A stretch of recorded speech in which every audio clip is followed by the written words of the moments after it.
ಎಲ್ಲರಿಗೂ ನಮಸ್ಕಾರ. ಸೊ ಇನ್ಮೇಲೆ ಡೈಲಿ 5 o'clock ನಾವು ಈ ದಿನದಿಂದ RRB group D science PYQ ಅಂದರೆ ಟಾಪ್ 500 PYQಸ್ನ ಅನಾಲಿಸಿಸ್ ಮಾಡೋಣ.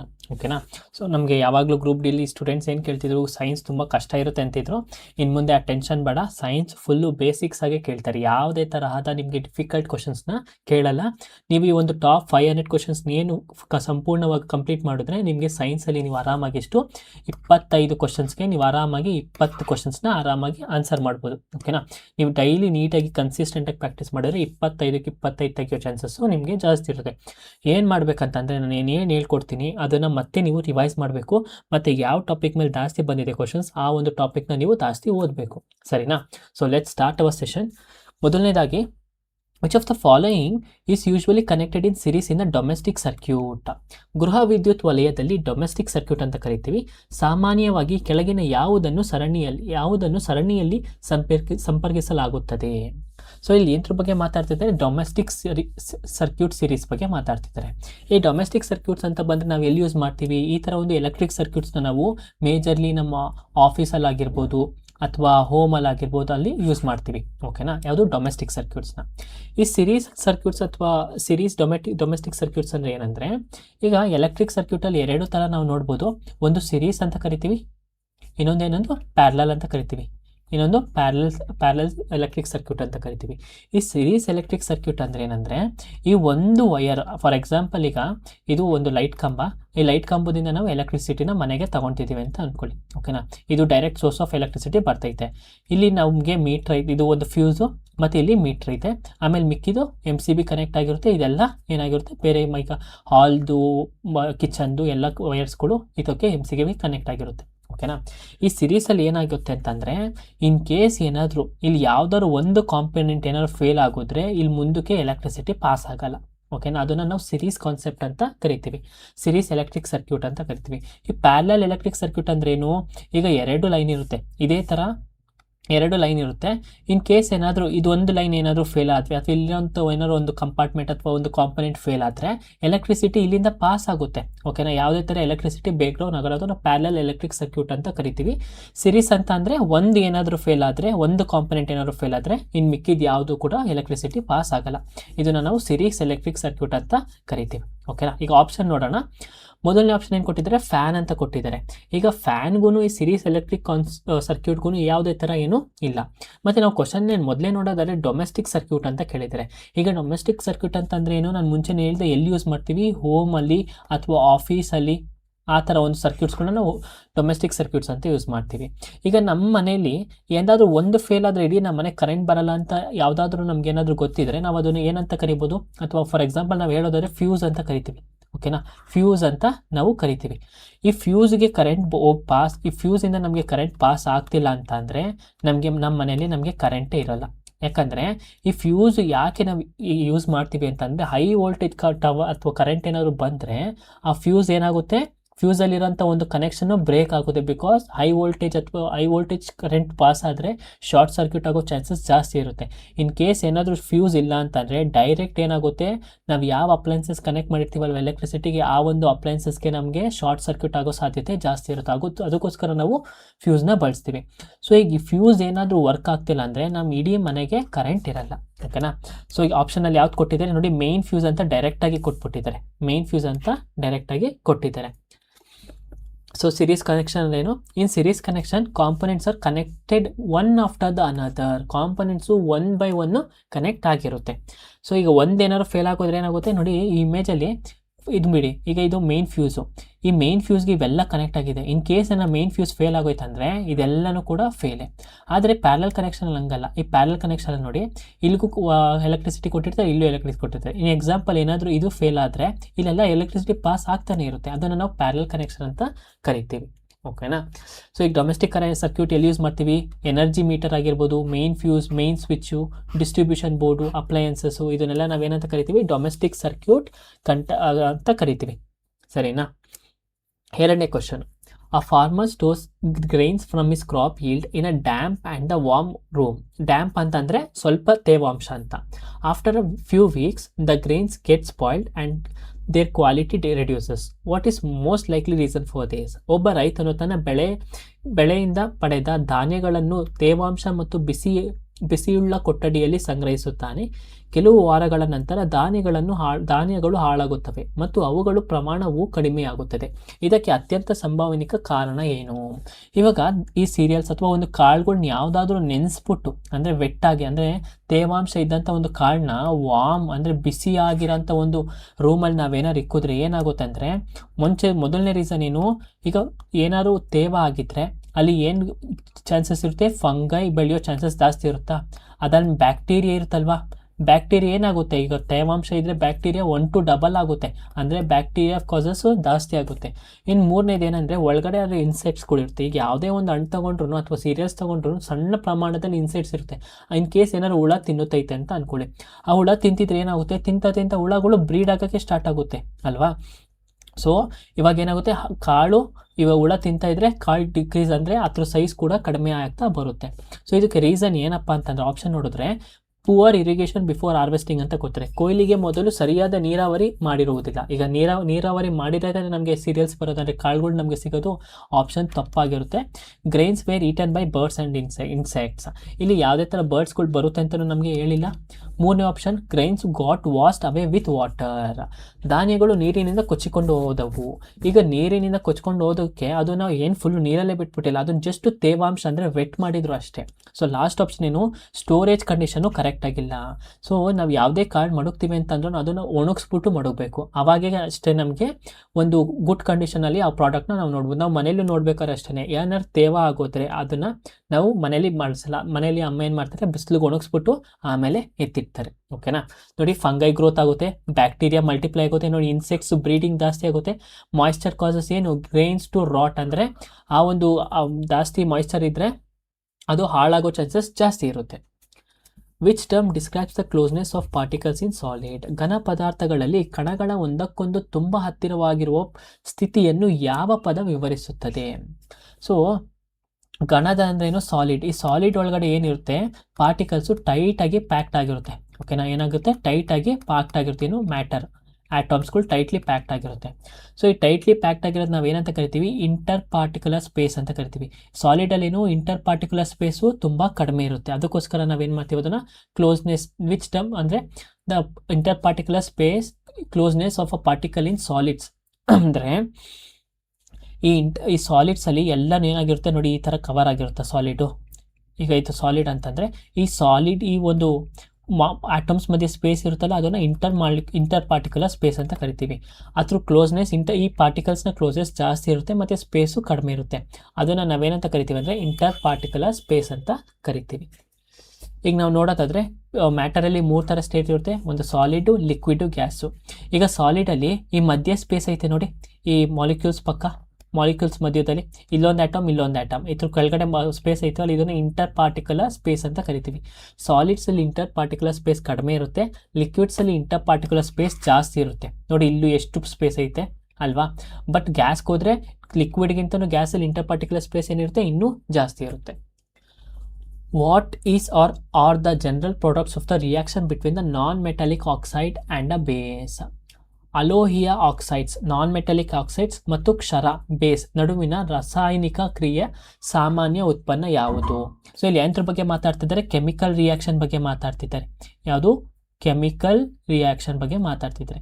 ಯಾವ ಕೆಮಿಕಲ್ ರಿಯಾಕ್ಷನ್ ಬಗ್ಗೆ ಮಾತಾಡ್ತಿದ್ದಾರೆ ಅಂತಂದರೆ, ಒಂದು ನಾನ್ ಮೆಟಾಲಿಕ್ ಆಕ್ಸೈಡ್ಸ್ ಯಾವಾಗಲೂ ಏನಾಗಿರುತ್ತೆ, ಅಸಿಡಿಕ್ ಆಕ್ಸೈಡ್ ಆಗಿರುತ್ತೆ, ಅಸಿಡಿಕ್ ಆಕ್ಸೈಡ್ಸ್ ಆಗಿರುತ್ತೆ ನಾನ್ ಮೆಟಾಲಿಕ್ ಆಕ್ಸೈಡ್ಸ್. ಪ್ಲಸ್ ಯಾವ್ದ್ರ ಜೊತೆ ರಿಯಾಕ್ಟ್ ಆಗ್ತೈತೆ, ಬೇಸ್ ಜೊತೆ ರಿಯಾಕ್ಟ್ ಆಗ್ತೈತೆ.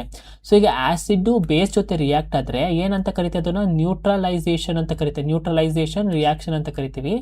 ಇದು ರಿಯಾಕ್ಟ್ ಆದಾಗ ಏನಾಗುತ್ತೆ, ಆ್ಯಸಿಡ್ಡು ಬೇಸ್ ಜೊತೆ ರಿಯಾಕ್ಟ್ ಆದರೆ ಸಾಲ್ಟ್ ಫಾರ್ಮ್ ಆಗುತ್ತೆ. ಸಾಲ್ಟ್ ಜೊತೆಗೆ ಇನ್ನೊಂದು ಏನು ಫಾರ್ಮ್ ಆಗುತ್ತೆ, water. Salt plus water form ಆಗುತ್ತೆ. ಓಕೆನಾ, ಒಂದು ನಿಮಿಷ. ಸಾಲ್ಟ್ ಪ್ಲಸ್ ವಾಟರ್ ಫಾರ್ಮ್ ಆಗುತ್ತೆ. ಇದನ್ನು ನಾವು ಯಾವ ರಿಯಾಕ್ಷನ್ ಅಂತ ಕರಿತೀವಿ, ನ್ಯೂಟ್ರಲೈಸೇಷನ್ ರಿಯಾಕ್ಷನ್ ಅಂತ ಕರಿತೀವಿ. ಈಗ ಅಸಿಡಿಕ್ ಆಕ್ಸೈಡ್ನ ನಾವು ಯಾವ್ಯಾವ್ದು ಕರಿತೀವಿ, ಕಾರ್ಬನ್ ಡೈಆಕ್ಸೈಡ್, ಸಲ್ಫರ್ ಟ್ರೈಆಕ್ಸೈಡ್, ಇವನ್ನೆಲ್ಲ ನಾವು ಅಸಿಡಿಕ್ ಆಕ್ಸೈಡ್ ಅಂತ ನಾವು ಕರಿತೀವಿ. ಓಕೆನಾ. What type of gas is release when ethanol reacts with sodium? Ethanol sodium ಜೊತೆಗೆ ಪ್ರತಿಕ್ರಿಯಿಸಿದಾಗ ಯಾವ ಅನಿಲ ಬಿಡುಗಡೆಯಾಗುತ್ತದೆ? ಸೊ ನಾನು ಹೇಳ್ದೆ ಈಗ ಎಥನಾಲ್ ಒಂದೇನು ಆಲ್ಕೋಹಾಲ್ ಓಕೆನಾ. ಎಥನಾಲ್ ಒಂದು ಆಲ್ಕೋಹಾಲು, ಇದು ಯಾವ್ದ್ರ ಜೊತೆ ರಿಯಾಕ್ಟ್ ಆದರೆ ಸೋಡಿಯಂ. ಈ ಸೋಡಿಯಂ ಅನ್ನೋದೊಂದೇನು ಒಂದು ಮೆಟಲ್, ಇದು ಸೋಡಿಯಮ್ ಮೆಟಲ್ ಓಕೆನಾ. ಈ ಆಲ್ಕೋಹಾಲು ಮೆಟಲ್ ಜೊತೆ ರಿಯಾಕ್ಟ್ ಆದರೆ ಏನು ಪ್ರೊಡ್ಯೂಸ್ ಆಗುತ್ತೆ, ಹೈಡ್ರೋಜನ್ ಪ್ರೊಡ್ಯೂಸ್ ಆಗುತ್ತೆ. ಏನು ಹೈಡ್ರೋಜನ್ ಪ್ರೊಡ್ಯೂಸ್ ಆಗುತ್ತೆ ಸರಿನಾ. ಅದರೊಳಗೆ ಏನಿರುತ್ತೆ, ಈಗ ಸೋಡಿಯಂ ಆಕ್ಸೈಡ್ ಇಸ್ ಫಾರ್ಮ್, ಈಗ ಹೈಡ್ರೋಜನ್ OH ಗ್ರೂಪ್ ಅಂತ ನಾವು ಕರಿತೀವಿ. ಅದರೊಳಗೆ ಯಾವ್ದು ಇರುತ್ತೆ, ಎಥನಾಲಲ್ಲಿ OH ಗ್ರೂಪ್ ಅಂತ ಇರುತ್ತೆ. ಸೊ ಇವೆರಡು ರಿಯಾಕ್ಟ್ ಆದಾಗ ನಮಗೇನು ಪ್ರೊಡ್ಯೂಸ್ ಆಗುತ್ತೆ ಅಂತಂದರೆ ಹೈಡ್ರೋಜನ್ ಗ್ಯಾಸು ಪ್ರೊಡ್ಯೂಸ್ ಆಗುತ್ತೆ. If the distance covered is halved and the time remains the same, the linear velocity becomes. ಕ್ರಮಿಸಿದ ದೂರವನ್ನು ಅರ್ಧ ಕಡಿಮೆ ಮಾಡಿ ಸಮಯವನ್ನು ಅದೇ ರೀತಿ ಉಳಿಸಿದರೆ ರೇಖೆಯ ವೇಗ ಡ್ಯಾಶ್ ಆಗುತ್ತದೆ. ಈಗ ಲೀನಿಯರ್ ವೆಲಾಸಿಟಿ ಬಗ್ಗೆ ಮಾತಾಡ್ತಿದ್ದಾರೆ. ಈ ಲೀನಿಯರ್ ವೆಲಾಸಿಟಿ ಫಾರ್ಮುಲಾ ಏನು, velocity is equal to distance divided by time ಓಕೆನಾ. ಫಾರ್ಮುಲಾ ಏನು, ಡಿಸ್ಟೆನ್ಸ್ ಡಿವೈಡೆಡ್ ಬೈ ಟೈಮ್. ಅವ್ರು ಏನು ಹೇಳಿದ್ದಾರೆ, if the distance covered is half. Distance covered ಮುಂಚೆ ಏನು, ಈಗ ಎರಡು ಥರ ಸಿಚುವೇಶನ್ ತಗೊಳ್ಳೋಣ. ಇವರು ಮುಂಚೆ ಮಾಡಿದ್ದೊಂದು, ಆ ಮಾಡಿದ್ನ ಅರ್ಧ ಮಾಡಿದ್ದು ಅಂತ ಕೇಳಿದ್ದಾರೆ. ಫಸ್ಟು ಕ್ರಮಿಸಿದ ದೂರವನ್ನು ಅರ್ಧ ಕಡಿಮೆ ಮಾಡಿದ್ದಾರೆ. ಫಸ್ಟು ಎಕ್ಸಾಂಪಲ್ ನೋಡ್ಕೊಳ್ಳೋಣ. ಈಗ ಡಿಸ್ಟೆನ್ಸ್ 100 ಕಿಲೋಮೀಟ್ರ್ ಅಂತ ಅಂದ್ಕೊಳ್ಳಿ ಓಕೆನಾ. ಟೈಮ್ 2 ಅವರ್ ಅಂತ ಇಟ್ಕೊಳ್ಳಿ. ಅವಾಗ ಅವ್ರು ಎಷ್ಟು ಕವರ್ ಮಾಡಿರ್ತಾರೆ, ವೆಲಾಸಿಟಿ ಏನಾಗಿರುತ್ತೆ 50, ಲೀನಿಯರ್ ವೆಲಾಸಿಟಿ 50 ಆಗಿರುತ್ತೆ. ಈಗ ಸೆಕೆಂಡ್ ನೆತ್ರೊಳಗೆ ಏನು ಕೇಳಿದ್ದಾರೆ, ಆ ಕ್ರಮಿಸಿದ ದೂರ ಅರ್ಧ ಕಡಿಮೆ ಮಾಡಿದ್ದಾರೆ. ಈಗ 100 ಇದ್ದಿದ್ದು 50 ಆದರೆ ಸಮಯ ಹಾಗೆ ಇರುತ್ತೆ ಅಂತ ಹೇಳಿದ್ದಾರೆ. ಸೊ 2 ಡಿವೈಡ್ ಮಾಡಿದ್ರೆ ಇವಾಗ ಎಷ್ಟಾಗುತ್ತೆ, 2 1 225 ಓಕೆನಾ.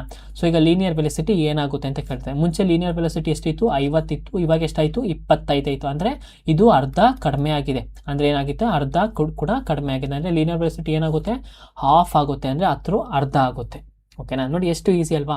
ವೆಲಾಸಿಟಿ ಅಂದರೆ ಏನು, distance divided by time. Velocity increase ಆದರೆ ಏನಾಗುತ್ತೆ, velocity increases if distance increases. Distance increase ಆದರೆ ವೆಲಾಸಿಟಿನೂ ಇನ್ಕ್ರೀಸ್ ಆಗುತ್ತೆ. ಇಫ್ ಡಿಸ್ಟೆನ್ಸ್ ಏನೋ ಡಿಕ್ರೀಸ್ ಆದರೆ ವೆಲಾಸಿಟಿ ಕೂಡ ಡಿಕ್ರೀಸ್ ಆಗುತ್ತೆ. ಆದರೆ ಟೈಮ್ ಯಾವಾಗ್ಲೂ ಕಾನ್ಸ್ಟೆಂಟಲ್ಲಿ ಇರಬೇಕು. How does the weight of an object on the moon compare to its weight on earth. ಚಂದ್ರನ ಮೇಲೆ ವಸ್ತುವಿನ ತೂಕವು ಭೂಮಿಯ ಮೇಲಿನ ಅದರ ತೂಕದೊಂದಿಗೆ ಹೋಲಿಸಿದರೆ ಹೇಗಿರುತ್ತದೆ. ಸೊ ಈಗ ನಾವು ವೇಟ್ನ ಮೆಜರ್ ಮಾಡೋದಾದರೆ, ಈಗ ವೇಟ್ ಅಂದ್ರೇನು, mass into acceleration of gravity ಅಂತ ಕರಿತೀವಿ. ಮಾಸ್ ಇಂಟು ಗ್ರಾವಿಟಿ ಅಂತ ಕರಿತೀವಿ, ವೇಟ್ ಆಫ್ ಫಾರ್ಮುಲಾ ಓಕೆನಾ. ಸೊ ಈಗ ನಾವು ಭೂಮಿ ಮೇಲಿದ್ರೂ ಅಂದರೆ ಅರ್ಥಲ್ಲಿದ್ದರೆ ನಾವು ನಾರ್ಮಲ್ ಇವಾಗ ನಮ್ಮ ವೆಯ್ಟ್ ಏನೈತೆ, ಈಗ ಫಾರ್ ಎಕ್ಸಾಂಪಲ್ ನಾವು 50 kg ಅಂತ ಅಂದ್ಕೊಳ್ಳಿ. ಇದು ನಾವು ಭೂಮಿ ಮೇಲಿರೋಂಥ ಒಂದು ವೆಯ್ಟ್. ಬಟ್ ಅದೇ ವೆಯ್ಟು ಸೇಮ್ ಮೂನಲ್ಲಿ ಇರಲ್ಲ. ಯಾಕೆ, ಮೂನಲ್ಲಿ ಬೇರೆ ವೆಯ್ಟ್ ಇರುತ್ತೆ. ಯಾಕೆ ಅಂತಂದರೆ due to the gravitational difference. Gravitational force ಜಾಸ್ತಿ ಇರುತ್ತೆ. ಈಗ ನಮ್ಮ ಅರ್ಥಲ್ಲಿ ಗ್ರಾವಿಟೇಷನಲ್ ಫೋರ್ಸ್ ಎಷ್ಟಿರುತ್ತೆ ಅಂದರೆ ನಿಯರ್ಲಿ 9.8 ಮೀಟರ್ ಸ್ಕ್ವೇರ್ ಅಂತ ಕರಿತೀವಿ ಓಕೆನಾ, ಮೀಟರ್ ಪರ್ ಸ್ಕ್ವೇರ್ ಅಂತ ಕರಿತೀವಿ. ಬಟ್ ಇದ್ರೊಳಗೆ ಎಷ್ಟಿರುತ್ತೆ, ನಿಯರ್ಲಿ 1 ಇರುತ್ತೆ ಇಲ್ಲಿ ಮೂನಲ್ಲಿ. ಸೊ ನಮ್ಮ ವೆಯ್ಟು ಇಲ್ಲಿ ಅರ್ಥಲ್ಲಿರೋಂಥ ವೆಯ್ಟು ಮೂನ್ಗೆ ಕಂಪೇರ್ ಮಾಡಿದಾಗ ಇದು ಎಷ್ಟರಲ್ಲಿ ಇರುತ್ತೆ ಅಂತಂದರೆ 1/6 of the weight of the earth. ಅಂದರೆ 1/6 ಭಾಗನ ಅರ್ಥನ 1/6 ಭಾಗ ವೆಯ್ಟ್ ಯಾವುದಾಗಿರುತ್ತೆ, ಮೂನ್ಸ್ನ ವೆಯ್ಟ್ ಆಗಿರುತ್ತೆ. ಅಂದರೆ ಚಂದ್ರನ ಒಂದು ವೆಯ್ಟ್ ಆಗಿರುತ್ತೆ ಓಕೆನಾ. ಸೊ ಇಲ್ಲಿ ನೋಡಿ, weight is equal to mass into acceleration due to gravity ಅಂತ ಕರಿತೀವಿ ಸರಿನಾ.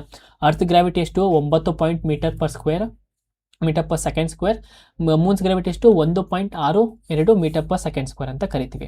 ಸೊ ಈಗ ಮೂನ್ಸ್ ಗ್ರಾವಿಟಿ ಹೇಗೈತೆ ಅಂತಂದರೆ 1/6 ಆಫ್ ದ ಅರ್ತ್ಸ್ ಗ್ರಾವಿಟಿ. ಈಗ ಅರ್ತ್ ಗ್ರಾವಿಟಿ 100 ಐತೆ ಅಂತಂದರೆ ಮೂನ್ ಗ್ರಾವಿಟಿ ಎಷ್ಟಿರುತ್ತೆಪ್ಪ ಅಂತಂದರೆ 100 × 1/6 ಅಂತ ಕರಿತೀವಿ ಓಕೆನಾ. ಇದು ಏನು, ಮೂನ್ನ ಗ್ರಾವಿಟಿ, ಇದು ಅರ್ಥನ ಗ್ರಾವಿಟಿ. ಅದನ್ನೇ ಇಲ್ಲಿ ಕೇಳ್ತಿರೋದು. ಸೊ ನೆನ್ಪಿಟ್ಕೊಳ್ಳಿ, ನಮ್ಮ ಅರ್ಥಲ್ಲೂ ಮತ್ತು ಅರ್ತ್ ಗ್ರಾವಿಟಿಗೂ ಮೂನ್ ಗ್ರಾವಿಟಿಗೂ ಡಿಫ್ರೆನ್ಸ್ ಐತೆ. ಮೂನ್ ಗ್ರಾವಿಟಿ ಎಷ್ಟಂದರೆ 1/6 of the gravity of the earth ಅಂತ ನಾವು ಕರಿತೀವಿ. The point of the principal axis where rays parallel to the principal axis converge or appear to diverge after reflection from a mirror is called which of the following. ಕನ್ನಡಿಯ ಮೇಲೆ ಪ್ರತಿಫಲಿಸಿದ ನಂತರ ಮುಖ್ಯ ಅಕ್ಷಕ್ಕೆ ಸಮಾನಾಂತರವಾಗಿ ಬರುವ ಕಿರಣಗಳು ಒಂದೇ ಬಿಂದುವಿನಲ್ಲಿ ಸೇರುವ ಅಥವಾ ಅಲ್ಲಿಂದ ವಿಚಲಿತವಾಗುವಂತೆ ಕಾಣುವ ಮುಖ್ಯ ಅಕ್ಷದ ಮೇಲಿರುವ ಬಿಂದುವನ್ನು ಏನೆಂದು ಕರೆಯುತ್ತಾರೆ. ಸೊ ಈಗ ಏನನ್ನ ಕರೀತಾರೆ ಅಂತಂದರೆ, ಈ ಒಂದು ಪಾಯಿಂಟ್ನ ನಾವು ಪ್ರಿನ್ಸಿಪಲ್ ಫೋಕಸ್ ಅಂತ ಕರಿತೀವಿ, ಮುಖ್ಯ ನಾಭಿ ಅಂತ ಕರಿತೀವಿ. ಯಾವುದು, ಮುಖ್ಯ ನಾಭಿ ಅಂತ ಇದನ್ನು ಕರಿತೀವಿ. ಏನಿದು ಪ್ರಿನ್ಸಿಪಲ್ ಫೋಕಸ್ ಅಂತ, ಅದಕ್ಕಿಂತ ಮುಂಚೆ ನಾನು ಹೇಳ್ತೀನಿ.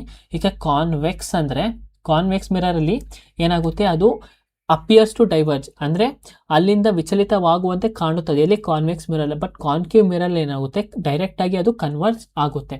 ನೋಡಿ ಇಲ್ಲಿ ಎಕ್ಸಾಂಪಲ್ ಕೊಡ್ತೀನಿ. ಇದು ಒಂದು ಮಿರರ್, ಓಕೆನಾ. ಈ ಮಿರರು ಇಲ್ಲಿ ಏನಾಗುತ್ತಪ್ಪ ಅಂತಂದರೆ ಇದೊಂದು ಕಾನ್ವೆಕ್ಸ್ ಮಿರರ್. ಯಾವುದು ಕಾನ್ವೆಕ್ಸ್ ಮಿರರಲ್ಲಿ ಏನಾಗುತ್ತೆ, ಒಳಗಡೆ ಪಾಲಿಶ್ ಆಗಿರುತ್ತೆ, ಮಿರರ್ ಒಳಗಡೆ ಪಾಲಿಶ್ ಆಗಿರುತ್ತೆ. ಅಂದರೆ ರಿಫ್ಲೆಕ್ಟ್ ಯಾವ ಕಡೆ ಆಗುತ್ತೆ, ಈಚೆಗಡೆ ರಿಫ್ಲೆಕ್ಟ್ ಆಗುತ್ತೆ, ಓಕೆನಾ. ಸೊ ಈಗ ಇಲ್ಲಿಂದ ಬರೋವಂಥ ಒಂದು ರೇ ಏನಾಗುತ್ತೆ, ಹಿಂಗೆ ರಿಫ್ಲೆಕ್ಟ್ ಆಗುತ್ತೆ, ಓಕೆನಾ, ಈ ಕಡೆ ರಿಫ್ಲೆಕ್ಟ್ ಆಗುತ್ತೆ. ಸೊ ಅದು ಯಾವ ಕಡೆಗೆ ರಿಫ್ಲೆಕ್ಟ್ ಆಗ್ತೈತೆ, ಪ್ರಿನ್ಸಿಪಲ್ ಫೋಕಸ್ಗೆ ಪ್ಯಾರಲಲ್ ಆಗಿ ರಿಫ್ಲೆಕ್ಟ್ ಆಗ್ತೈತೆ, ಓಕೆನಾ. ಈ ಒಂದು ಕಾನ್ವೆಕ್ಸ್ ಮಿರರಲ್ಲಿ ರಿಫ್ಲೆಕ್ಟ್ ಆದಾಗ ಸ್ಪಿರಿಕಲ್ ಮಿರರಲ್ಲಿ ತನ್ನ ರೇ ಏನಾಗುತ್ತೆ ಅಂತಂದರೆ ಪ್ರಿನ್ಸಿಪಲ್ ಫೋಕಸ್ಗೆ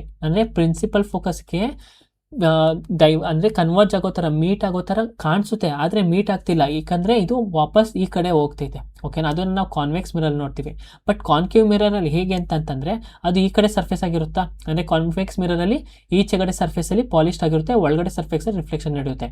ಹಿಂಗೆ ಬರೋ ಒಂದು ರಿಫ್ಲೆಕ್ಷನ್ ಬೀಮ್ ಆಫ್ ಲೈಟು ಮತ್ತೆ ಪ್ಯಾರಲಲ್ ಲೈನ್ಗೆ ಈ ಕಡೆಯಿಂದ ಹಿಂಗೆ ಹೋಗುತ್ತೆ, ಓಕೆನಾ. ಅಂದರೆ ಆ ಒಂದು ಪ್ರಿನ್ಸಿಪಲ್ ಫೋಕಸ್ ಮೇಲೆ ಅದು ರಿಫ್ರಾಕ್ಷನ್ ಆಗುತ್ತೆ. ಅದನ್ನು ನಾವು ಕಾನ್ಕೇವ್ ಮಿರರಲ್ಲಿ ನೋಡ್ತೀವಿ. ಸೊ ಈಗ ಸ್ಪಿರಿಕಲ್ ಮಿರರ್ ಅಂತ ಬಂದಾಗ ನಮಗೆ ಈ ಒಂದು ಕೀ ಟರ್ಮಿನಲ್ಸ್ ನೆನಪಿರಬೇಕು. ಪೋಲ್ ಅಂದರೆ ಏನು, ಪ್ರಿನ್ಸಿಪಲ್ ಆಕ್ಸಿಸ್ ಅಂದರೆ ಏನು, ಸೆಂಟರ್ ಆಫ್ ಕರ್ವೇಚರ್ ಅಂದ್ರೆ ಏನು. ನೋಡಿ ಇದೀಗ ಇದು ಒಂದು ಮಿರರ್, ಇದೊಂದು ಸ್ಪೆರಿಕಲ್ ಮಿರರ್, ಓಕೆನಾ. ಇದೊಂದು ಸ್ಪೆರಿಕಲ್ ಮಿರರ್ ಅಂತ ಅನ್ಕೊಳ್ಳಿ, ಬರೀ ಒಂದು ಸೈಡ್ ಮಾತ್ರ ಇಲ್ಲಿ ತೋರಿಸ್ತಿದೆ. ಇದೊಂದು ಸ್ಪೆರಿಕಲ್ ಮಿರರ್, ಇದ್ರ ಸೆಂಟರ್ ಏನಾಗಿರುತ್ತೆ, ಸೆಂಟರ್ ಆಫ್ ಕರ್ವೇಚರ್ ಅಂತ ಕರಿತೀವಿ, ಓಕೆನಾ. ಸೆಂಟರ್ ಆಫ್ ಕರ್ವೇಚರ್ ಅಂತ ಕರಿತೀವಿ. ಇದನ್ನ ಪ್ರಿನ್ಸಿಪಲ್ ಆಕ್ಸಿಸ್ ಅಂತ ಕರಿತೀವಿ. ಈ ಲೈನ್ ಇದೆಯಲ್ವಾ, ಇದನ್ನ ಪ್ರಿನ್ಸಿಪಲ್ ಆಕ್ಸಿಸ್ ಅಂತ ಕರಿತೀವಿ. ಈ ಲೈನ್ ಮತ್ತು ಎಲ್ಲಿ ಈ ಮಿರರ್ ಲೊಕೇಟ್ ಆಗಿರುತ್ತಲ್ವಾ, ಆ ಒಂದನ್ನ ಪ್ರಿನ್ಸಿಪಲ್ ಫೋಕಸ್ ಅಂತ ಕರಿತೀವಿ. ಸಾರಿ, ಆ ಒಂದು ಪಾಯಿಂಟ್ನ the point where rays parallel to the principal axis, ಅದನ್ನು ನಾವೇನಂತ ಕರಿತೀವಿ, ಪ್ರಿನ್ಸಿಪಲ್ ಫೋಕಸ್ ಅಂತ ಕರಿತೀವಿ. ಇದನ್ನು ಪ್ರಿನ್ಸಿಪಲ್ ಆಕ್ಸಿಸ್, ಇದು ಸೆಂಟರ್ ಆಫ್ ಕರ್ವೇಚರ್ ಅಂತ ನಾವು ಕರಿತೀವಿ, ಸರಿನಾ. ಈ ಒಂದು ಕೀ ಟರ್ಮಿನಾಲಜೀಸು ನಮಗೆ ನೆನ್ಪು ಇರಬೇಕು. In multicellular organisms like humans, digestions occur in. ಮಾನವರಂತಹ ಬಹುಕೋಶೀಯ ಜೀವಿಗಳಲ್ಲಿ ಜೀರ್ಣಕ್ರಿಯೆ ಎಲ್ಲಿ ನಡೆಯುತ್ತದೆ? ಈಗ ಮಲ್ಟಿಸೆಲ್ಯುಲರ್ ಆರ್ಗಾನಿಸಮ್ಸ್ ಅಂತ ಐತೆ. ಈಗ ಆರ್ಗಾನಿಸಮ್ಸ್ ಅಲ್ಲಿ ಎರಡು ಥರ ನೋಡ್ತೀವಿ, ಒಂದು ಯೂನಿಸೆಲ್ಯುಲರ್ ಆರ್ಗಾನಿಸಮ್ಸ್, ಇನ್ನೊಂದು ಮಲ್ಟಿಸೆಲ್ಯುಲರ್ ಆರ್ಗಾನಿಸಮ್ಸ್. ಯೂನಿಸೆಲ್ಯುಲರ್ ಆರ್ಗಾನಿಸಮ್ಸ್ ಅಂದರೆ ಫಾರ್ ಎಕ್ಸಾಂಪಲ್ ಈಗ ಅಮೀಬಾ ಅಂತ ತಗೋಬೋದು, ಓಕೆನಾ. ಈಗ ಅಮೀಬಾ ಹೇಗೆ ಡೈಜೆಷನ್ ಮಾಡುತ್ತೆ ಅಂತಂದರೆ, ಫಾರ್ ಎಕ್ಸಾಂಪಲ್ ಇದು ಅಮೀಬಾ ಅಂತ ಅಂದ್ಕೊಳ್ಳಿ, ಓಕೆನಾ. ಇಲ್ಲಿ ಏನೋ ಫುಡ್ ಪಾರ್ಟಿಕಲ್ಸ್ ಐತೆ ಅಂತಂದರೆ ಈಗ ಈ ಅಮೀಬಾ ಏನು ಮಾಡುತ್ತೆ, ಇಲ್ಲಿರೋಂಥ ಒಂದು ಫುಡ್ ಪಾರ್ಟಿಕಲ್ಸ್ನ ಎಂಗಲ್ಫ್ ಮಾಡ್ಕೊಂಡೆ ಅದು ಹೋಗ್ಬಿಟ್ಟು ಅದನ್ನು ಕ್ಯಾಪ್ಚರ್ ಮಾಡ್ಕೊಳ್ಳುತ್ತೆ, ಯಾವುದು ಅಮೀಬಾ. ಬಟ್ ನಾವು ಮಲ್ಟಿಸೆಲ್ಯುಲರ್ ಆರ್ಗನ್ಸಮ್ಸ್ ಅಲ್ವಾ ಹ್ಯೂಮನ್ಸು, ನಾವು ಹಂಗೆ ಮಾಡ್ಕೊಳ್ಳಲ್ಲ. ನಮಗೆ ಸಪ್ರೇಟಾಗಿ ಒಂದು ಡೈಜೆಸ್ಟಿವ್ ಆರ್ಗನ್ಸ್ ಇರುತ್ತೆ. ಫಾರ್ ಎಕ್ಸಾಂಪಲ್ ಮೌತಿಂದ ಫುಡ್ ಹೋಗಿ ಈಸೋಫಿಗಸ್ಗೆ ಹೋಗಿ stomach, small intestine, large intestine, ಆಮೇಲೆ ಮಿಕ್ಕಿದ ಪಾರ್ಟ್ಸ್ ಆಫ್ ದ ಬಾಡಿಗೆ ಆ ಪ್ರೋಟೀನ್ಸ್ ಹೋಗುತ್ತೆ, ಓಕೆನಾ. ಸೊ ನಮಗೇನಿರುತ್ತೆ, ವಿಶೇಷ ಜೀರ್ಣಾಂಗಗಳು ನಮ್ಮಲ್ಲಿ ಇರುತ್ತೆ, ಸರಿನಾ. ಯೂನಿಸೆಲ್ಯುಲರ್ ಆರ್ಗನಿಸಮ್ಸ್ ಎಕ್ಸಾಂಪಲ್ ಅಮೀಬಾ ಆಗಿರ್ಬೋದು, multicellular organisms for example human ಆಗಿರ್ಬೋದು. ನಮಗೆ ಡೈಜೆಸ್ಟಿವ್ ಸಿಸ್ಟಮ್ ಆರ್ಗನ್ಸು ನಮ್ಮಲ್ಲಿ ಇದೆ, ಅದಕ್ಕೋಸ್ಕರ ನಾವು ಆರಾಮಾಗಿ ನಮ್ಮ ಡೈಜೆಷನ್ನ ಮಾಡ್ಕೋಬೋದು. Unsaturated carbon compounds are dash then the saturated carbon compounds. ಅಪರ್ಯಾಪ್ತ ಅಂದರೆ ಅನ್ಸ್ಯಾಚುರೇಟೆಡ್ ಕಾರ್ಬನ್ ಸಂಯುಕ್ತಗಳು ಪರ್ಯಾಪ್ತ ಕಾರ್ಬನ್ ಸಂಯುಕ್ತಗಳಿಗಿಂತ ಡ್ಯಾಶ್ ಆಗಿರುತ್ತದೆ ಅಂತ ಕೇಳಿದ್ದಾರೆ. ಈಗ ಅನ್ಸ್ಯಾಚುರೇಟೆಡ್ ಕಾರ್ಬನ್ಸ್ ಅಂದ್ರೆ ಏನು, ಸ್ಯಾಚುರೇಟೆಡ್ ಕಾರ್ಬನ್ಸ್ ಅಂದ್ರೇನು? ಸ್ಯಾಚುರೇಟೆಡ್ ಕಾರ್ಬನ್ಸ್ ಅಂದರೆ ಅದಕ್ಕೆ ಸಿಂಗಲ್ ಬಾಂಡ್ ಆಫ್ ಕಾಂಪೌಂಡ್ ಇರುತ್ತೆ, single carbon compound, carbon compound ಇರುತ್ತೆ ಅಂತ, ಓಕೆನಾ. ಈಗ ಅನ್ಸ್ಯಾಚುರೇಟೆಡ್ಗಳಲ್ಲಿ ಏನಿರುತ್ತೆ, ಡಬಲ್ ಕಾರ್ಬನ್ ಕಾಂಪೌಂಡ್, ಅದಕ್ಕೆ ಅನ್ಸ್ಯಾಚುರೇಟೆಡ್ ಕಾರ್ಬನ್ಗೆ ಡಬಲ್ ಕಾರ್ಬನ್ ಕಾಂಪೌಂಡ್ ಇರುತ್ತೆ, ಸರಿನಾ. ಸೊ ಈಗ ಕಾರ್ಬನ್ ಕಾಂಪೌಂಡ್ ಸಿಂಗಲ್ ಇದ್ರೆ ಕಡಿಮೆ, ಡಬಲ್ ಇದ್ರೆ ಜಾಸ್ತಿ ರಿಯಾಕ್ಟಿವ್ ಇರುತ್ತೆ, ಸಿಂಗಲ್ ಇದ್ರೆ ಡಬಲ್ಗಿಂತ ಕಡಿಮೆ ರಿಯಾಕ್ಟಿವ್ ಇರುತ್ತೆ. ಸೊ ಅನ್ಸ್ಯಾಚುರೇಟೆಡ್ ಕಾರ್ಬನ್ ರಿಯಾಕ್ಷನ್ ಹೇಗಿರುತ್ತೆ, ಜಾಸ್ತಿ ರಿಯಾಕ್ಟಿವ್ ಇರುತ್ತೆ, more its reaction will be more, ಹೆಚ್ಚು ಪ್ರತಿಕ್ರಿಯಾಶಾಲಿಯಾಗಿರುತ್ತದೆ. ಯಾವುದು? ಅನ್ಸ್ಯಾಚುರೇಟೆಡ್ ಕಾರ್ಬನ್ ಯಾವುದಕ್ಕಿಂತ ಸ್ಯಾಚುರೇಟೆಡ್ ಕಾರ್ಬನ್. ಯಾಕೆ ಅಂದರೆ saturated carbon single carbon compound bond ಇರುತ್ತೆ, ಕಾರ್ಬನ್ ಕಾಂಪೌಂಡ್ ಬಾಂಡ್ ಇರುತ್ತೆ, ಇದು ಡಬಲ್ ಕಾಂಪೌಂಡ್ ಬಾಂಡ್ ಅಂತ ನಾವು ಕರಿತೀವಿ, ಓಕೆನಾ. ಡಬಲ್ ಕಾಂಪೌಂಡ್ ಬಾಂಡ್ ಅಂತ ಕರಿತೀವಿ. ಫಾರ್ ಎಕ್ಸಾಂಪಲ್ ಈಗ ಸಿಂಗಲ್ ಕಾಂಪೌಂಡ್ ಬಾಂಡ್ಸ್ ಯಾವುದು ಮೀಥೇನು ಈಥೈನ್ ಅದೆಲ್ಲ ಸಿಂಗಲ್ ಕಾಂಪೌಂಡ್ ಬಾಂಡ್ಸ್ ಓಕೆನಾ. They are more stable and therefore less react. ಅದು ಜಾಸ್ತಿ ಸ್ಟೇಬಲ್ ಇರುತ್ತೆ. ಯಾವ ಕಾಂಪೌಂಡ್ಸ್ ಅಥವಾ ಯಾವ ಬಾಂಡ್ಸ್ ಜಾಸ್ತಿ ಸ್ಟೇಬಲ್ ಇಲ್ಲಲ್ಲ ಅದು ಜಾಸ್ತಿ ರಿಯಾಕ್ಟಿವ್ ಆಗುತ್ತೆ. For example unsaturated carbon compounds ಅದು ಯಾವುದಂದ್ರೆ ಈಥೈನ್ ಇಥೈನ್ ಇದೆಲ್ಲ ಏನು ಅನ್ಸ್ಯಾಚುರೇಟೆಡ್ ಕಾರ್ಬನ್ ಕಾಂಪೌಂಡ್ಸ್ ಅದು ತುಂಬ ಸ್ಟೇಬಲ್ ಆಗಿರಲ್ಲ, ಅದಕ್ಕೋಸ್ಕರ ಜಾಸ್ತಿ ರಿಯಾಕ್ಟಿವ್ ಆಗಿರುತ್ತೆ. What is the primary reason that the tests are located outside the abdomen? Testes are located outside the abdominal cavity in the scrotum. ವೃಷಣಗಳು ಅಂದರೆ ಟೆಸ್ಟಿಸ್ ಅಂತ ಕತ್ತೀರಿ ಅಂದರೆ ಮೇಲ್ನ ಒಂದು ರೀಪ್ರೊಡಕ್ಟಿವ್ ಪಾರ್ಟ್ ಓಕೆನಾ. ಉದರ ಕುಹರದ ಹೊರಭಾಗದಲ್ಲಿರುವ ವೃಷಣ ಕೋಶದಲ್ಲಿ ಇರುವ ಪ್ರಮುಖ ಕಾರಣವೇನು? ಸೊ ಈಗ ನಾವು ಈ ವೃಷಣಗಳನ್ನ ನೋಡಿದ್ರೆ ಈ ಟೆಸ್ಟಿಸ್ಗಳು ನಮ್ಮ ಬಾಡಿಯಿಂದ ಈಚೆಗಡೆ ಲೊಕೇಟ್ ಆಗಿರುತ್ತೆ ಓಕೆನಾ. ಮೇಲ್ ರೀಪ್ರೊಡಕ್ಟಿವ್ ಬಾಡಿಯಲ್ಲಿ ರೀಪ್ರೊಡಕ್ಟಿವ್ ಪಾರ್ಟಲ್ಲಿ ಈ ಟೆಸ್ಟಿಸ್ಗಳು ಎಲ್ಲಿ ಲೊಕೇಟ್ ಆಗಿರುತ್ತೆ? ಔಟ್ಸೈಡ್ ದ ಬಾಡಿಯಲ್ಲಿ ಲೊಕೇಟ್ ಆಗಿರುತ್ತೆ ಅಲ್ವಾ. ಯಾಕೆ ಇದು ಔಟ್ಸೈಡ್ ದ ಬಾಡಿ ಲೊಕೇಟ್ ಆಗಿರುತ್ತೆ ಅಂತಂದರೆ ಟೆಸ್ಟಿಸಿಂದ ಏನು ಜನರೇಟ್ ಆಗುತ್ತೆ, ಏನು ಪ್ರೊಡ್ಯೂಸ್ ಆಗುತ್ತೆ ಅಂದರೆ ಸ್ಪರ್ಮ್ಸ್ ಪ್ರೊಡ್ಯೂಸ್ ಆಗುತ್ತೆ ಓಕೆನಾ. ಈ ಸ್ಪರ್ಮ್ಸಿಂದನೇ ಝೈಗೋಟು ಫಾರ್ಮ್ ಆಗೋದು ಓಕೆನಾ. ಸೊ ಈಗ ಈ ಟೆಸ್ಟೀಸ್ ಸ್ಪರ್ಮ್ಸ್ನ ಪ್ರೊಡ್ಯೂಸ್ ಮಾಡುತ್ತೆ. ಬಟ್ ಈ ಸ್ಪರ್ಮ್ಸ್ನ ಪ್ರೊಡ್ಯೂಸ್ ಮಾಡೋಕ್ಕೆ ಆ ಟೆಸ್ಟೀಸ್ಗೆ ಒಂದು ಸರ್ಟನ್ ಟೆಂಪರೇಚರ್ ಬೇಕು. ಆ ಟೆಂಪರೇಚರ್ ಎಷ್ಟು ಇರಬೇಕಂತಂದರೆ ನಿಯರ್ಲಿ 33 to 34 ಡಿಗ್ರಿ ಸೆಲ್ಸಿಯಸ್ ಇದ್ದರೆ ಅದು ಆರಾಮಾಗಿ ಸ್ಪರ್ಮ್ನ ಪ್ರೊಡ್ಯೂಸ್ ಮಾಡುತ್ತೆ. ಬಟ್ ನಮ್ಮ ಬಾಡಿ ಟೆಂಪರೇಚರ್ ನಾರ್ಮಲ್ ಆಗಿ ನಮ್ಮದು ಬಾಡಿ ಟೆಂಪರೇಚರ್ 35 to 37 ಡಿಗ್ರಿ ಇರುತ್ತೆ. ಸೊ ಇನ್ ಕೇಸ್ ಟೆಂಪರೇಚರ್ ಜಾಸ್ತಿ ಇದ್ದರೆ ಈ ಟೆಸ್ಟಿಸ್ ಏನು ಮಾಡುತ್ತೆ, ಈ ವೃಷಣಗಳು ಸ್ಪರ್ಮ್ನ ಜನರೇಟ್ ಮಾಡೋಕ್ಕೆ ಆಗಲ್ಲ. ಅದಕ್ಕೋಸ್ಕರನೇ ಔಟ್ಸೈಡ್ ದ ಬಾಡಿ ಲೊಕೇಟ್ ಆಗಿದೆ ಯಾವುದು ಈ ಟೆಸ್ಟಿಸ್ಗಳು. ಆ ಔಟ್ಸೈಡ್ ದ ಬಾಡಿ ಟೆಂಪರೇಚರ್ ಏನಾಗುತ್ತೆ, ಕಡಿಮೆ ಆಗುತ್ತೆ. ಔಟ್ಸೈಡ್ ಹಿಂಗೆ ಆರ್ಗನ್ ಏನಾದ್ರು ಔಟ್ಸೈಡ್ ದ ಬಾಡಿ ಇದ್ದರೆ ಏನಾಗುತ್ತೆ, ಟೆಂಪರೇಚರ್ ಕಡಿಮೆ ಇರುತ್ತೆ. ಅವಾಗ ಏನಾಗುತ್ತೆ, ಸ್ಪರ್ಮ್ಸು ಜನರೇಟ್ ಆಗುತ್ತೆ. ಈ ಸ್ಪರ್ಮ್ಸ್ ಜನರೇಟ್ ಆಗೋರೆ ನೆಕ್ಸ್ಟ್ ಏನು ಮಾಡ್ಬೋದು, ನೆಕ್ಸ್ಟ್ ಒಂದು ಝೈಗೋಟ್ ಫಾರ್ಮ್ ಆಗೋಕ್ಕೆ ಹೆಲ್ಪ್ ಆಗುತ್ತೆ. ಝೈಗೋಟ್ ಫ್ಯೂಸ್ ಆಗಿ ಓವರೀಸ್ಗೆ ಫ್ಯೂಸ್ ಆಗಿ ಝೈಗೋಟ್ ಫಾರ್ಮ್ ಆಗುತ್ತೆ. ಸೊ ಆಪ್ಷನ್ ನಂಬರ್ ಡಿ ನೋಡಿದ್ರೆ to facilitate sperm formation as it requires a lower temperature than the body temperature. ಅದಕ್ಕೋಸ್ಕರ ಏನಾಗುತ್ತೆ, ನಮ್ಮ ಒಂದು ಮೇಲ್ ರಿಪ್ರೊಡಕ್ಟಿವ್ ಪಾರ್ಟ್ನಲ್ಲಿರೋ ಒಂದು ಟೆಸ್ಟಿಸು ಈಚೆಗಡೆ ಫೌಂಡ್ ಆಗಿದೆ. ಸ್ಪರ್ಮ್ ಅಂತ ಕರಿತೀವಿ, ಮೇಲ್ ಗ್ಯಾಮೆಟ್ಸ್ನ ಸ್ಪರ್ಮ್ ಅಂತ. ಮತ್ತು ಹಾರ್ಮೋನ್ ಯಾವುದು, ಟೆಸ್ಟೋಸ್ಟೆರೋನ್ ಹಾರ್ಮೋನ್ ಓಕೆನಾ. ಸೊ ಅದು ಟೆಂಪರೇಚರ್ ಎಷ್ಟು ಕಡಿಮೆ ಇರ್ಬೋದು, ಅಬೌಟ್ 2 to 3 ಡಿಗ್ರಿ ಸೆಲ್ಸಿಯಸ್ ಎಷ್ಟಿರಬೇಕು, ಕಡಿಮೆ ಇರಬೇಕು ನಾರ್ಮಲ್ ಬಾಡಿ ಟೆಂಪರೇಚರ್ಗಿಂತ ಓಕೆನಾ. How much current will flow through a resistor of 20 amps when a potential difference of 40 volts is applied across it. So ಈಗ ಏನು ಕೇಳ್ತಿದ್ದಾರೆ, how much current will flow. ಈಗ current will flow ಅದರ formal ಯಾವ through ಒಂದು ಬಗ್ಗೆ ಮಾತಾಡ್ತಿದ್ದಾರೆ, ಇಲ್ಲಾಂದರೆ ಓಮ್ಸ್ ಲಾ ಬಗ್ಗೆ ಮಾತಾಡ್ತಿದ್ದಾರೆ. ಓಮ್ಸ್ ಲಾ ಬಗ್ಗೆ ಇಲ್ಲಿ ಮಾತಾಡ್ತಿದ್ದಾರೆ.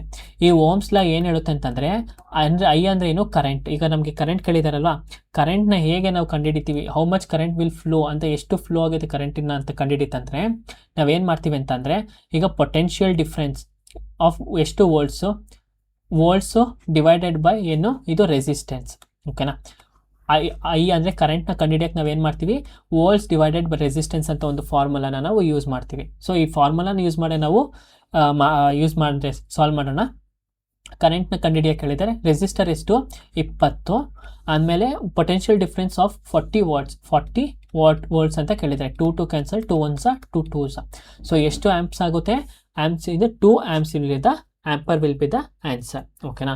ನೋಡಿ ಓಮ್ಸ್ ಲಾ ಏನು ಹೇಳುತ್ತೆ, current is equal to voltage divided by resistance ಓಕೆನಾ. ಏನು ಹೇಳುತ್ತೆ, ವಿದ್ಯುತ್ ಪ್ರವಾಹ ಇಸ್ ಈಕ್ವಲ್ ಟು ವಿಭಾವಂತರ ಡಿವೈಡೆಡ್ ಬೈ ಪ್ರತಿರೋಧ, ಅಂದರೆ ವೋಲ್ಟ್ಸ್ ಡಿವೈಡೆಡ್ ಬೈ ರೆಸಿಸ್ಟೆನ್ಸ್ ಅಂತ ಕರಿತೀವಿ. Which of the following is an example of an object in a uniform circular motion. ಕೆಳಗಿನ ಯಾವುಗಳಲ್ಲಿ ಯಾವುದು ಏಕರೂಪ ವೃತ್ತೀಯ ಚಲನೆ ಉದಾಹರಣೆಯಾಗಿದೆ. ಸಿ ಈಗ ಯೂನಿಫಾರ್ಮ್ ಸರ್ಕ್ಯುಲರ್ ಮೋಷನ್ ನೆನ್ಪಿಟ್ಕೊಳ್ಳಿ, ಈಸಿಯಾಗಿ ಹೇಳ್ಕೊಡ್ತೀನಿ, ಈಸಿಯಾಗಿ ನೆನ್ಪಿಟ್ಕೊಳ್ಳಿ. ಯೂನಿಫಾರ್ಮ್ ಅಂದರೆ ಏನು, ಯಾವಾಗಲೂ ಸೇಮ್ ಆಗಿರುತ್ತೆ ಓಕೆನಾ. ಯಾವಾಗಲೂ ಏನಿರುತ್ತೆ, ಸೇಮ್ ಆಗಿರುತ್ತೆ. ಸರ್ಕ್ಯುಲರ್ ಅಂದರೆ ಸರ್ಕಲ್ ಆಗಿ ಹೋಗ್ತಾ ಇರಬೇಕು, ಏನಿದು ಅದ್ರ ಮೂಮೆಂಟ್ ಯಾವಾಗಲೂ ಏನಿರಬೇಕು, ಸರ್ಕಲ್ ಟೈಪಲ್ಲೇ ಇರಬೇಕು. ಸರ್ಕ್ಯುಲರ್ ಅಂತಂದರೆ ಸೇಮ್ ಡಿಸ್ಟೆನ್ಸ್ ಅಥವಾ ಸೇಮ್ ಆಬ್ಜೆಕ್ಟು ಸರ್ಕಲ್ ಆಗಿ ಅದು ಮೋಷನ್ ಮಾಡ್ತಿರ್ರಿ. ಮೋಷನ್ ಅಂತ ಅಂದರೆ ಏನು, ಮೂಮೆಂಟು ಓಕೆನಾ, ಮೂಮೆಂಟು. ಸೊ ಒಂದು ಆಬ್ಜೆಕ್ಟು ಸೇಮ್ ಆಗಿ ಸರ್ಕಲ್ ಆಗಿ ಮೂವ್ಮೆಂಟ್ ಮಾಡ್ತಿದ್ದವ್ರು ನಾವೇನಂತ ಕರಿತೀವಿ, ಒಂದೇ ಸ್ಪೀಡಲ್ಲಿ ಸರ್ಕಲ್ ಆಗಿ ಮೂವ್ಮೆಂಟ್ ಮಾಡ್ತೀವಿ, ಅದನ್ನು ನಾವು ಯೂನಿಫಾರ್ಮ್ ಸರ್ಕ್ಯುಲರ್ ಮೋಷನ್ ಅಂತ ಕರಿತೀವಿ ಓಕೆನಾ. ಸೊ ಈಗ ನಮಗೆ ಉದಾಹರಣೆಗೆ ಎಕ್ಸಾಂಪಲ್ ಯಾವುದು, ನಮ್ಮ ಕ್ಲಾಕು ಯಾವಾಗಲೂ ಒಂದೇ ಸ್ಪೀಡಲ್ಲಿ ಈಗ ಫಾರ್ ಎಕ್ಸಾಂಪಲ್ ರೌಂಡ್ಗೆ ಅದು ತಿರುಗ್ತಾ ಇರುತ್ತೆ ಅಲ್ವಾ, ಇಲ್ಲಿಂದ ಹಿಂಗೆ ಹಿಂಗೆ ಹಿಂಗೆ ಹಿಂಗೆ ಹಿಂಗೆ ಹಿಂಗೆ ಹಿಂಗೆ ಹಿಂಗೆ ಹಿಂಗೆ ತಿರುಗ್ತಾ ಇರುತ್ತೆ ಮುಳ್ಳುಗಳು. ಸೊ ಅದು ನಾವೇನಂತ ಕರಿತೀವಿ, ಯೂನಿಫಾರ್ಮ್ ಸರ್ಕ್ಯುಲರ್ ಮೋಷನ್ ಅಂತ ಕರಿತೀವಿ. ಈಗ ಆಪ್ಷನ್ಸ್ ನೋಡಿದ್ರೆ car moving in the crowded street. ಈ ಕ್ರೌಡೆಡ್ ಸ್ಟ್ರೀಟಲ್ಲಿ ಹಿಂಗೂ ಹೋಗ್ಬೋದು ಅಥವಾ ಯೂಟರ್ನ್ ತೊಗೊಂಡು ಮತ್ತೆ ಹಿಂಗೂ ಬರ್ಬೋದು, ಅಲ್ಲಿ ಸರ್ಕ್ಯುಲರ್ ಮೋಷನ್ನೇ ಫಾರ್ಮ್ ಆಗಲ್ಲ. ಆಪ್ಷನ್ ತಪ್ಪು. Train moving in the straight track. ನಾನು ಇಲ್ಲಿ ಅವರೇ ಕೊಟ್ಟಿದ್ದಾರೆ ಸರ್ಕ್ಯುಲರ್ ಅಂದ್ರೆ ಏನು, ಸರ್ಕಲ್ ಆಗಿ ಮೂವ್ ಆಗಬೇಕಂತ, ಬಟ್ ಇಲ್ಲಿ ಏನು ಮಾಡ್ತಾರೆ ಸ್ಟ್ರೈಟ್ ಆಗಿ ಮೂವ್ ಆಗ್ತಾ ಇದೆ, ಅದು ತಪ್ಪು. ಆ ಪರ್ಸನ್ ಜಾಗಿಂಗ್ ಇನ್ ಅ ಪಾರ್ಕ್ ಯಾವ ಕಲರ್ ಯಾವ್ದೈತೆ, ಫಾರ್ ಎಕ್ಸಾಂಪಲ್ ಅದು ಏನೋ ರೌಂಡ್ ಆಗಿದ್ರೆ ಮತ್ತು ಅದು ಕಾನ್ಸ್ಟೆಂಟ್ ಸ್ಪೀಡಲ್ಲಿ ಇರ್ತಾನೆ, ಆ ಒಬ್ಬ ಪರ್ಸನು ಒಂದೇ ಸ್ಪೀಡಲ್ಲಿ ಜಾಗ್ ಮಾಡೋಕ್ಕಾಗುತ್ತಾ, ಯಾವುದೇ ಕಾರಣಕ್ಕೂ ಆಗಲ್ಲ. ಸೊ ಇನ್ನೊಂದು ಆಪ್ಷನ್ ಏನೋ ತಪ್ಪು. ಇನ್ನು ಮಿಕ್ಕಿರೋದು ಆಪ್ಷನ್ ಲಾಸ್ಟ್ ಒಂದೇ, ಅದೊಂದೇ ಕರೆಕ್ಟು. ಲಾಸ್ಟ್ ಏನು ಹೇಳುತ್ತೆ, ಆ satellite orbiting earth at the constant speed. ಇವಾಗ ನೀವು ಜಿಯೋ ಸ್ಟೇಷನರಿ ಆಬ್ಜೆಕ್ಟ್ ಅಂತ ನೋಡ್ತೀರಾ, ಜಿಯೋ ಸ್ಟೇಷನರಿ ಸ್ಯಾಟಲೈಟ್ ಅಂತ. ಈಗ ಫಾರ್ ಎಕ್ಸಾಂಪಲ್ ಇದು ನಮ್ಮ ಅರ್ತ್ ಅಂದ್ಕೊಳ್ಳಿ, ಅದ್ರ ಸುತ್ತ ಇದು ಆರ್ಬಿಟ್ ಇದೆ, ಇಲ್ಲಿ ಸ್ಯಾಟಲೈಟ್ಸ್ ಇದೆ, ಓಕೆನಾ. ಈ ಸ್ಯಾಟಲೈಟ್ಸ್ ಇದೆ. ಯೂನಿಫಾರ್ಮ್ ಸರ್ಕ್ಯುಲರ್ ಅಂದರೆ ಏನಂತಂದರೆ ಒಂದೇ ಸ್ಪೀಡಲ್ಲಿ ಇದು ಏನಾಗ್ತಿರುತ್ತೆ, ಚಲಿಸ್ತಾ ಇರುತ್ತೆ. ಅದನ್ನು ನಾವೇನಂತೀವಿ, ಈ ಸ್ಯಾಟಲೈಟ್ಸು ತಿರುಗ್ತಾ ಇರೋದನ್ನ ಯೂನಿಫಾರ್ಮ್ ಸರ್ಕ್ಯುಲರ್ ಮೋಷನ್ ಅಂತ ನಾವು ಕರಿತೀವಿ. ಫಾರ್ ಎಕ್ಸಾಂಪಲ್ ಇವಾಗ satellite orbiting earth at the constant speed. Constant ಅಂದರೆ ಒಂದೇ ಸ್ಪೀಡಲ್ಲಿ ಅಂತ ಅರ್ಥ. ಸೊ ಇದು ಎಕ್ಸಾಂಪಲ್ ಆಗುತ್ತಲ್ವಾ, ಸ್ಯಾಟಲೈಟ್ ಏನು ಮಾಡ್ತಿರುತ್ತೆ, ಅದನ್ನ ಸುತ್ತುತ್ತಾ ಇರುತ್ತೆ ಅಲ್ವಾ. ಸೊ ಈಗ ಯೂನಿಫಾರ್ಮ್ ಸರ್ಕ್ಯುಲರ್ ಮೋಷನ್ ಹೆಂಗಿರುತ್ತೆ, ಒಂದು ಸರ್ಕ್ಯುಲರ್ ಪಾತಲ್ಲಿ ತಿರುಗ್ತಿರುತ್ತೆ, ಕಾನ್ಸ್ಟೆಂಟ್ ಸ್ಪೀಡ್ ಇರುತ್ತೆ, ಬಟ್ ಅದರ ವೆಲಾಸಿಟಿ ಚೇಂಜ್ ಆಗ್ತಿರುತ್ತೆ. ವೆಲಾಸಿಟಿ ಯಾಕೆ ಚೇಂಜ್ ಆಗ್ತಿರುತ್ತೆ ಅಂತಂದರೆ, ಒಂದು ಟರ್ನ್ ಅಂದರೆ ಸರ್ಕ್ಯುಲರ್ ಮೋಷನಲ್ಲಿ ಮೂವ್ ಆಗಬೇಕಾದ್ರೆ ಪ್ರತಿಯೊಂದು ಸ್ಟೆಪ್ ತೊಗೋಬೇಕಾದ್ರೂ ನಮ್ಮ ಡೈರೆಕ್ಷನ್ ಏನಾಗ್ತಿರುತ್ತೆ, ಚೇಂಜ್ ಆಗ್ತಿರೋದು. ಅದಕ್ಕೋಸ್ಕರ ವೆಲಾಸಿಟಿ ಕಂಟಿನ್ಯೂಸ್ ಆಗಿ ಚೇಂಜ್ ಆಗ್ತಾ ಇರುತ್ತೆ. Which of the following is the part of the central nervous system of our body. ಕೆಳಗಿನ ಯಾವುಗಳಲ್ಲಿ ಯಾವುದು ನಮ್ಮ ದೇಹದ ಕೇಂದ್ರ ನರಮಂಡಲ ಭಾಗವಾಗಿದೆ. ಈಗ ನಮ್ಮ ಕೇಂದ್ರ ನರಮಂಡಲ ನೋಡೋದಾದರೆ ಎರಡು ಥರ ಡಿವೈಡ್ ಮಾಡ್ತೀವಿ. ಒಂದು ಸೆಂಟ್ರಲ್ ನರ್ವಸ್ ಸಿಸ್ಟಮ್. ಈಗ ನರ್ವಸ್ ಸಿಸ್ಟಮ್ನ ನಾವು ಎರಡು ಥರ ಡಿವೈಡ್ ಮಾಡ್ತೀವಿ, ಒಂದು ಸೆಂಟ್ರಲ್ ನರ್ವಸ್ ಸಿಸ್ಟಮ್, ಇನ್ನೊಂದು ಪೆರಿಫರಲ್ ನರ್ವಸ್ ಸಿಸ್ಟಮ್ ಅಂತ ಡಿವೈಡ್ ಮಾಡ್ತೀವಿ. ಈ ಸೆಂಟ್ರಲ್ ನರ್ವಸ್ ಸಿಸ್ಟಮಲ್ಲಿ ಏನೇನು ಬರುತ್ತೆ, ಒಂದು ಬ್ರೈನ್ ಬರುತ್ತೆ, ಇನ್ನೊಂದು ಸ್ಪೈನಲ್ ಕಾರ್ಡ್ ಬರುತ್ತೆ. ಸೊ ಇಲ್ಲಿ ಏನು ಕೇಳಿರೋದು, which of the following is the part of the central nervous system. ಓಕೆನಾ, ಯಾವುದು ಪ್ಯಾನ್ಕ್ರಿಯಾಸು ಅಲ್ಲ, ಸ್ಟಮಕ್ಕು ಅಲ್ಲ, ಲಿವರು ಅಲ್ಲ. ಸೊ ಸ್ಪೈನಲ್ ಕಾರ್ಡ್ ಅಂದರೆ ಬೆನ್ನು ಹುರಿ, ಅದನ್ನು ನಾವೇನಂತ ಕರಿತೀವಿ, ಒಂದು ಸೆಂಟ್ರಲ್ ನರ್ವಸ್ ಸಿಸ್ಟಮ್ನ ಒಂದು ಪಾರ್ಟ್ ಅಂತ ಕರಿತೀವಿ. ನೋಡಿ, ಇಷ್ಟೇ simple. Science full simple. RRB group ಡಿಯಲ್ಲಿ ನೀವು 25ಕ್ಕೆ 25 ಆರಾಮಾಗಿ ಅಂಕ ತೆಗಿಬೋದು, ಸರಿನಾ. ನೋಡಿ, ನಾನು ನೆಕ್ಸ್ಟ್ PPTಯಲ್ಲಿ ಆನ್ಸರ್ನು ಕೊಟ್ಟಿರ್ತೀನಿ. ಬ್ರೈನು ಮತ್ತು ಸ್ಪೈನಲ್ ಕಾರ್ಡ್ ಯಾವುದಕ್ಕೆ, ಸೆಂಟ್ರಲ್ ನರ್ವಸ್ ಸಿಸ್ಟಮ್ ಅಂತ ಮಾಡ್ತೀವಿ, ಮತ್ತು ಪೆರಿಫೆರಲ್ ನರ್ವಸ್ ಸಿಸ್ಟಮ್ ಅಂತ ಡಿವೈಡ್ ಮಾಡ್ತೀವಿ. ಈ ಸೆಂಟ್ರಲ್ ನರ್ವಸ್ ಸಿಸ್ಟಮಲ್ಲಿ ಬ್ರೈನು ಮತ್ತು ಸ್ಪೈನಲ್ ಕಾರ್ಡ್ ಬರುತ್ತೆ. ಇದು ಏನು ಹೆಲ್ಪ್ ಮಾಡುತ್ತೆ ಅಂದರೆ, ಬ್ರೈನ್ಗೆ ಇನ್ಫಾರ್ಮೇಷನ್ ರಿಸೀವ್ ಮಾಡ್ತೀವಿ, ಮತ್ತು ಆ ಬ್ರೈನಲ್ಲಿ ಇನ್ಫಾರ್ಮೇಷನ್ ಪ್ರೊಸೆಸ್ ಮಾಡಿಬಿಟ್ಟು ಮತ್ತು ಎಲ್ಲ ಬಾಡಿನೂ ಕಂಟ್ರೋಲ್ ಮಾಡ್ತಿರ್ತೀವಿ, ಓಕೆನಾ. ಎಲ್ಲಿಂದ, ಸೆಂಟ್ರಲ್ ನರ್ವಸ್ ಸಿಸ್ಟಮಿಂದ. When an object is place beyond the centre of curvature of a concave mirror the image formed is. So ಈಗ ಇಲ್ಲಿ ಕಾನ್ಕೇವ್ ಮಿರರ್ ಬಗ್ಗೆ ನಾವು ಮಾತಾಡ್ತಿದ್ದೀವಿ. ಕಾನ್ಕೇವ್ ಮಿರರ್ ಅಂದ್ರೆ ಏನು, ಔಟರ್ ಸರ್ಫೇಸಲ್ಲಿ ಅದು ಪಾಲಿಶ್ಡ್ ಆಗಿರುತ್ತೆ, ಇನ್ನರ್ ಸರ್ಫೇಸಲ್ಲಿ ರಿಫ್ಲೆಕ್ಷನ್ ಆಗುತ್ತೆ. ಈಗ ಸೆಂಟರ್ ಆಫ್ ಕರ್ವೇಚರ್ ಅಂದ್ರೇನು, ಈ ಮಿರರ್ನ ಒಂದು ಮಧ್ಯಭಾಗನ ಸೆಂಟರ್ ಆಫ್ ಕರ್ವೇಚರ್ ಅಂತ ನಾವು ಕರಿತೀವಿ, ಓಕೆನಾ. ಬಿಯಾಂಡ್ ಅಂತ ಅಂದರೆ ಈ ಸೆಂಟರ್ ಆಫ್ ಕರ್ವೇಚರ್ ಹಿಂದೆಗಡೆ ಒಂದು ಆಬ್ಜೆಕ್ಟ್ನ ನಾವು ಇಟ್ಟಿದ್ದೀವಿ, ಓಕೆನಾ. ಈ ಆಬ್ಜೆಕ್ಟ್ ಹೇಗೆ ರಿಫ್ಲೆಕ್ಟ್ ಆಗುತ್ತೆ ಅಂತ ಅವರು ಕೇಳಿದ್ದಾರೆ, ಓಕೆನಾ. ಇಮೇಜ್ ಏನು ಫಾರ್ಮ್ ಆಗುತ್ತೆ. ಸೊ ಇಮೇಜ್ ಏನಾಗುತ್ತೆ, ಒಂದು ರಿಯಲ್ ಇಮೇಜ್ ಈ ಕಡೆಯಿಂದ ಹಿಂಗೆ ರಿಫ್ಲೆಕ್ಟ್ ಆಗ್ತಿದೆ, ಅದು ಒಂದು ರಿಯಲ್ ಇಮೇಜ್ ಫಾರ್ಮ್ ಆಗುತ್ತೆ, ಸರಿನಾ. ಅದಾದಮೇಲೆ ರಿಯಲ್ ಇಮೇಜ್ ಫಾರ್ಮ್ ಆದರೆ, ಬಟ್ ಇಲ್ಲಿಂದ ಇದು ರಿಫ್ಲೆಕ್ಟ್ ಆದಾಗ ಏನಾಗುತ್ತೆ, ಇದು ಇನ್ವರ್ಟೆಡ್ ಆಗಿ ಕಾಣಿಸುತ್ತೆ, ಅಂದರೆ ಉಲ್ಟಾ ಕಾಣಿಸುತ್ತೆ. ಒಂದು ರಿಯಲ್ ಇಮೇಜು ಮತ್ತು ಇನ್ವರ್ಟೆಡ್ ಇಮೇಜು.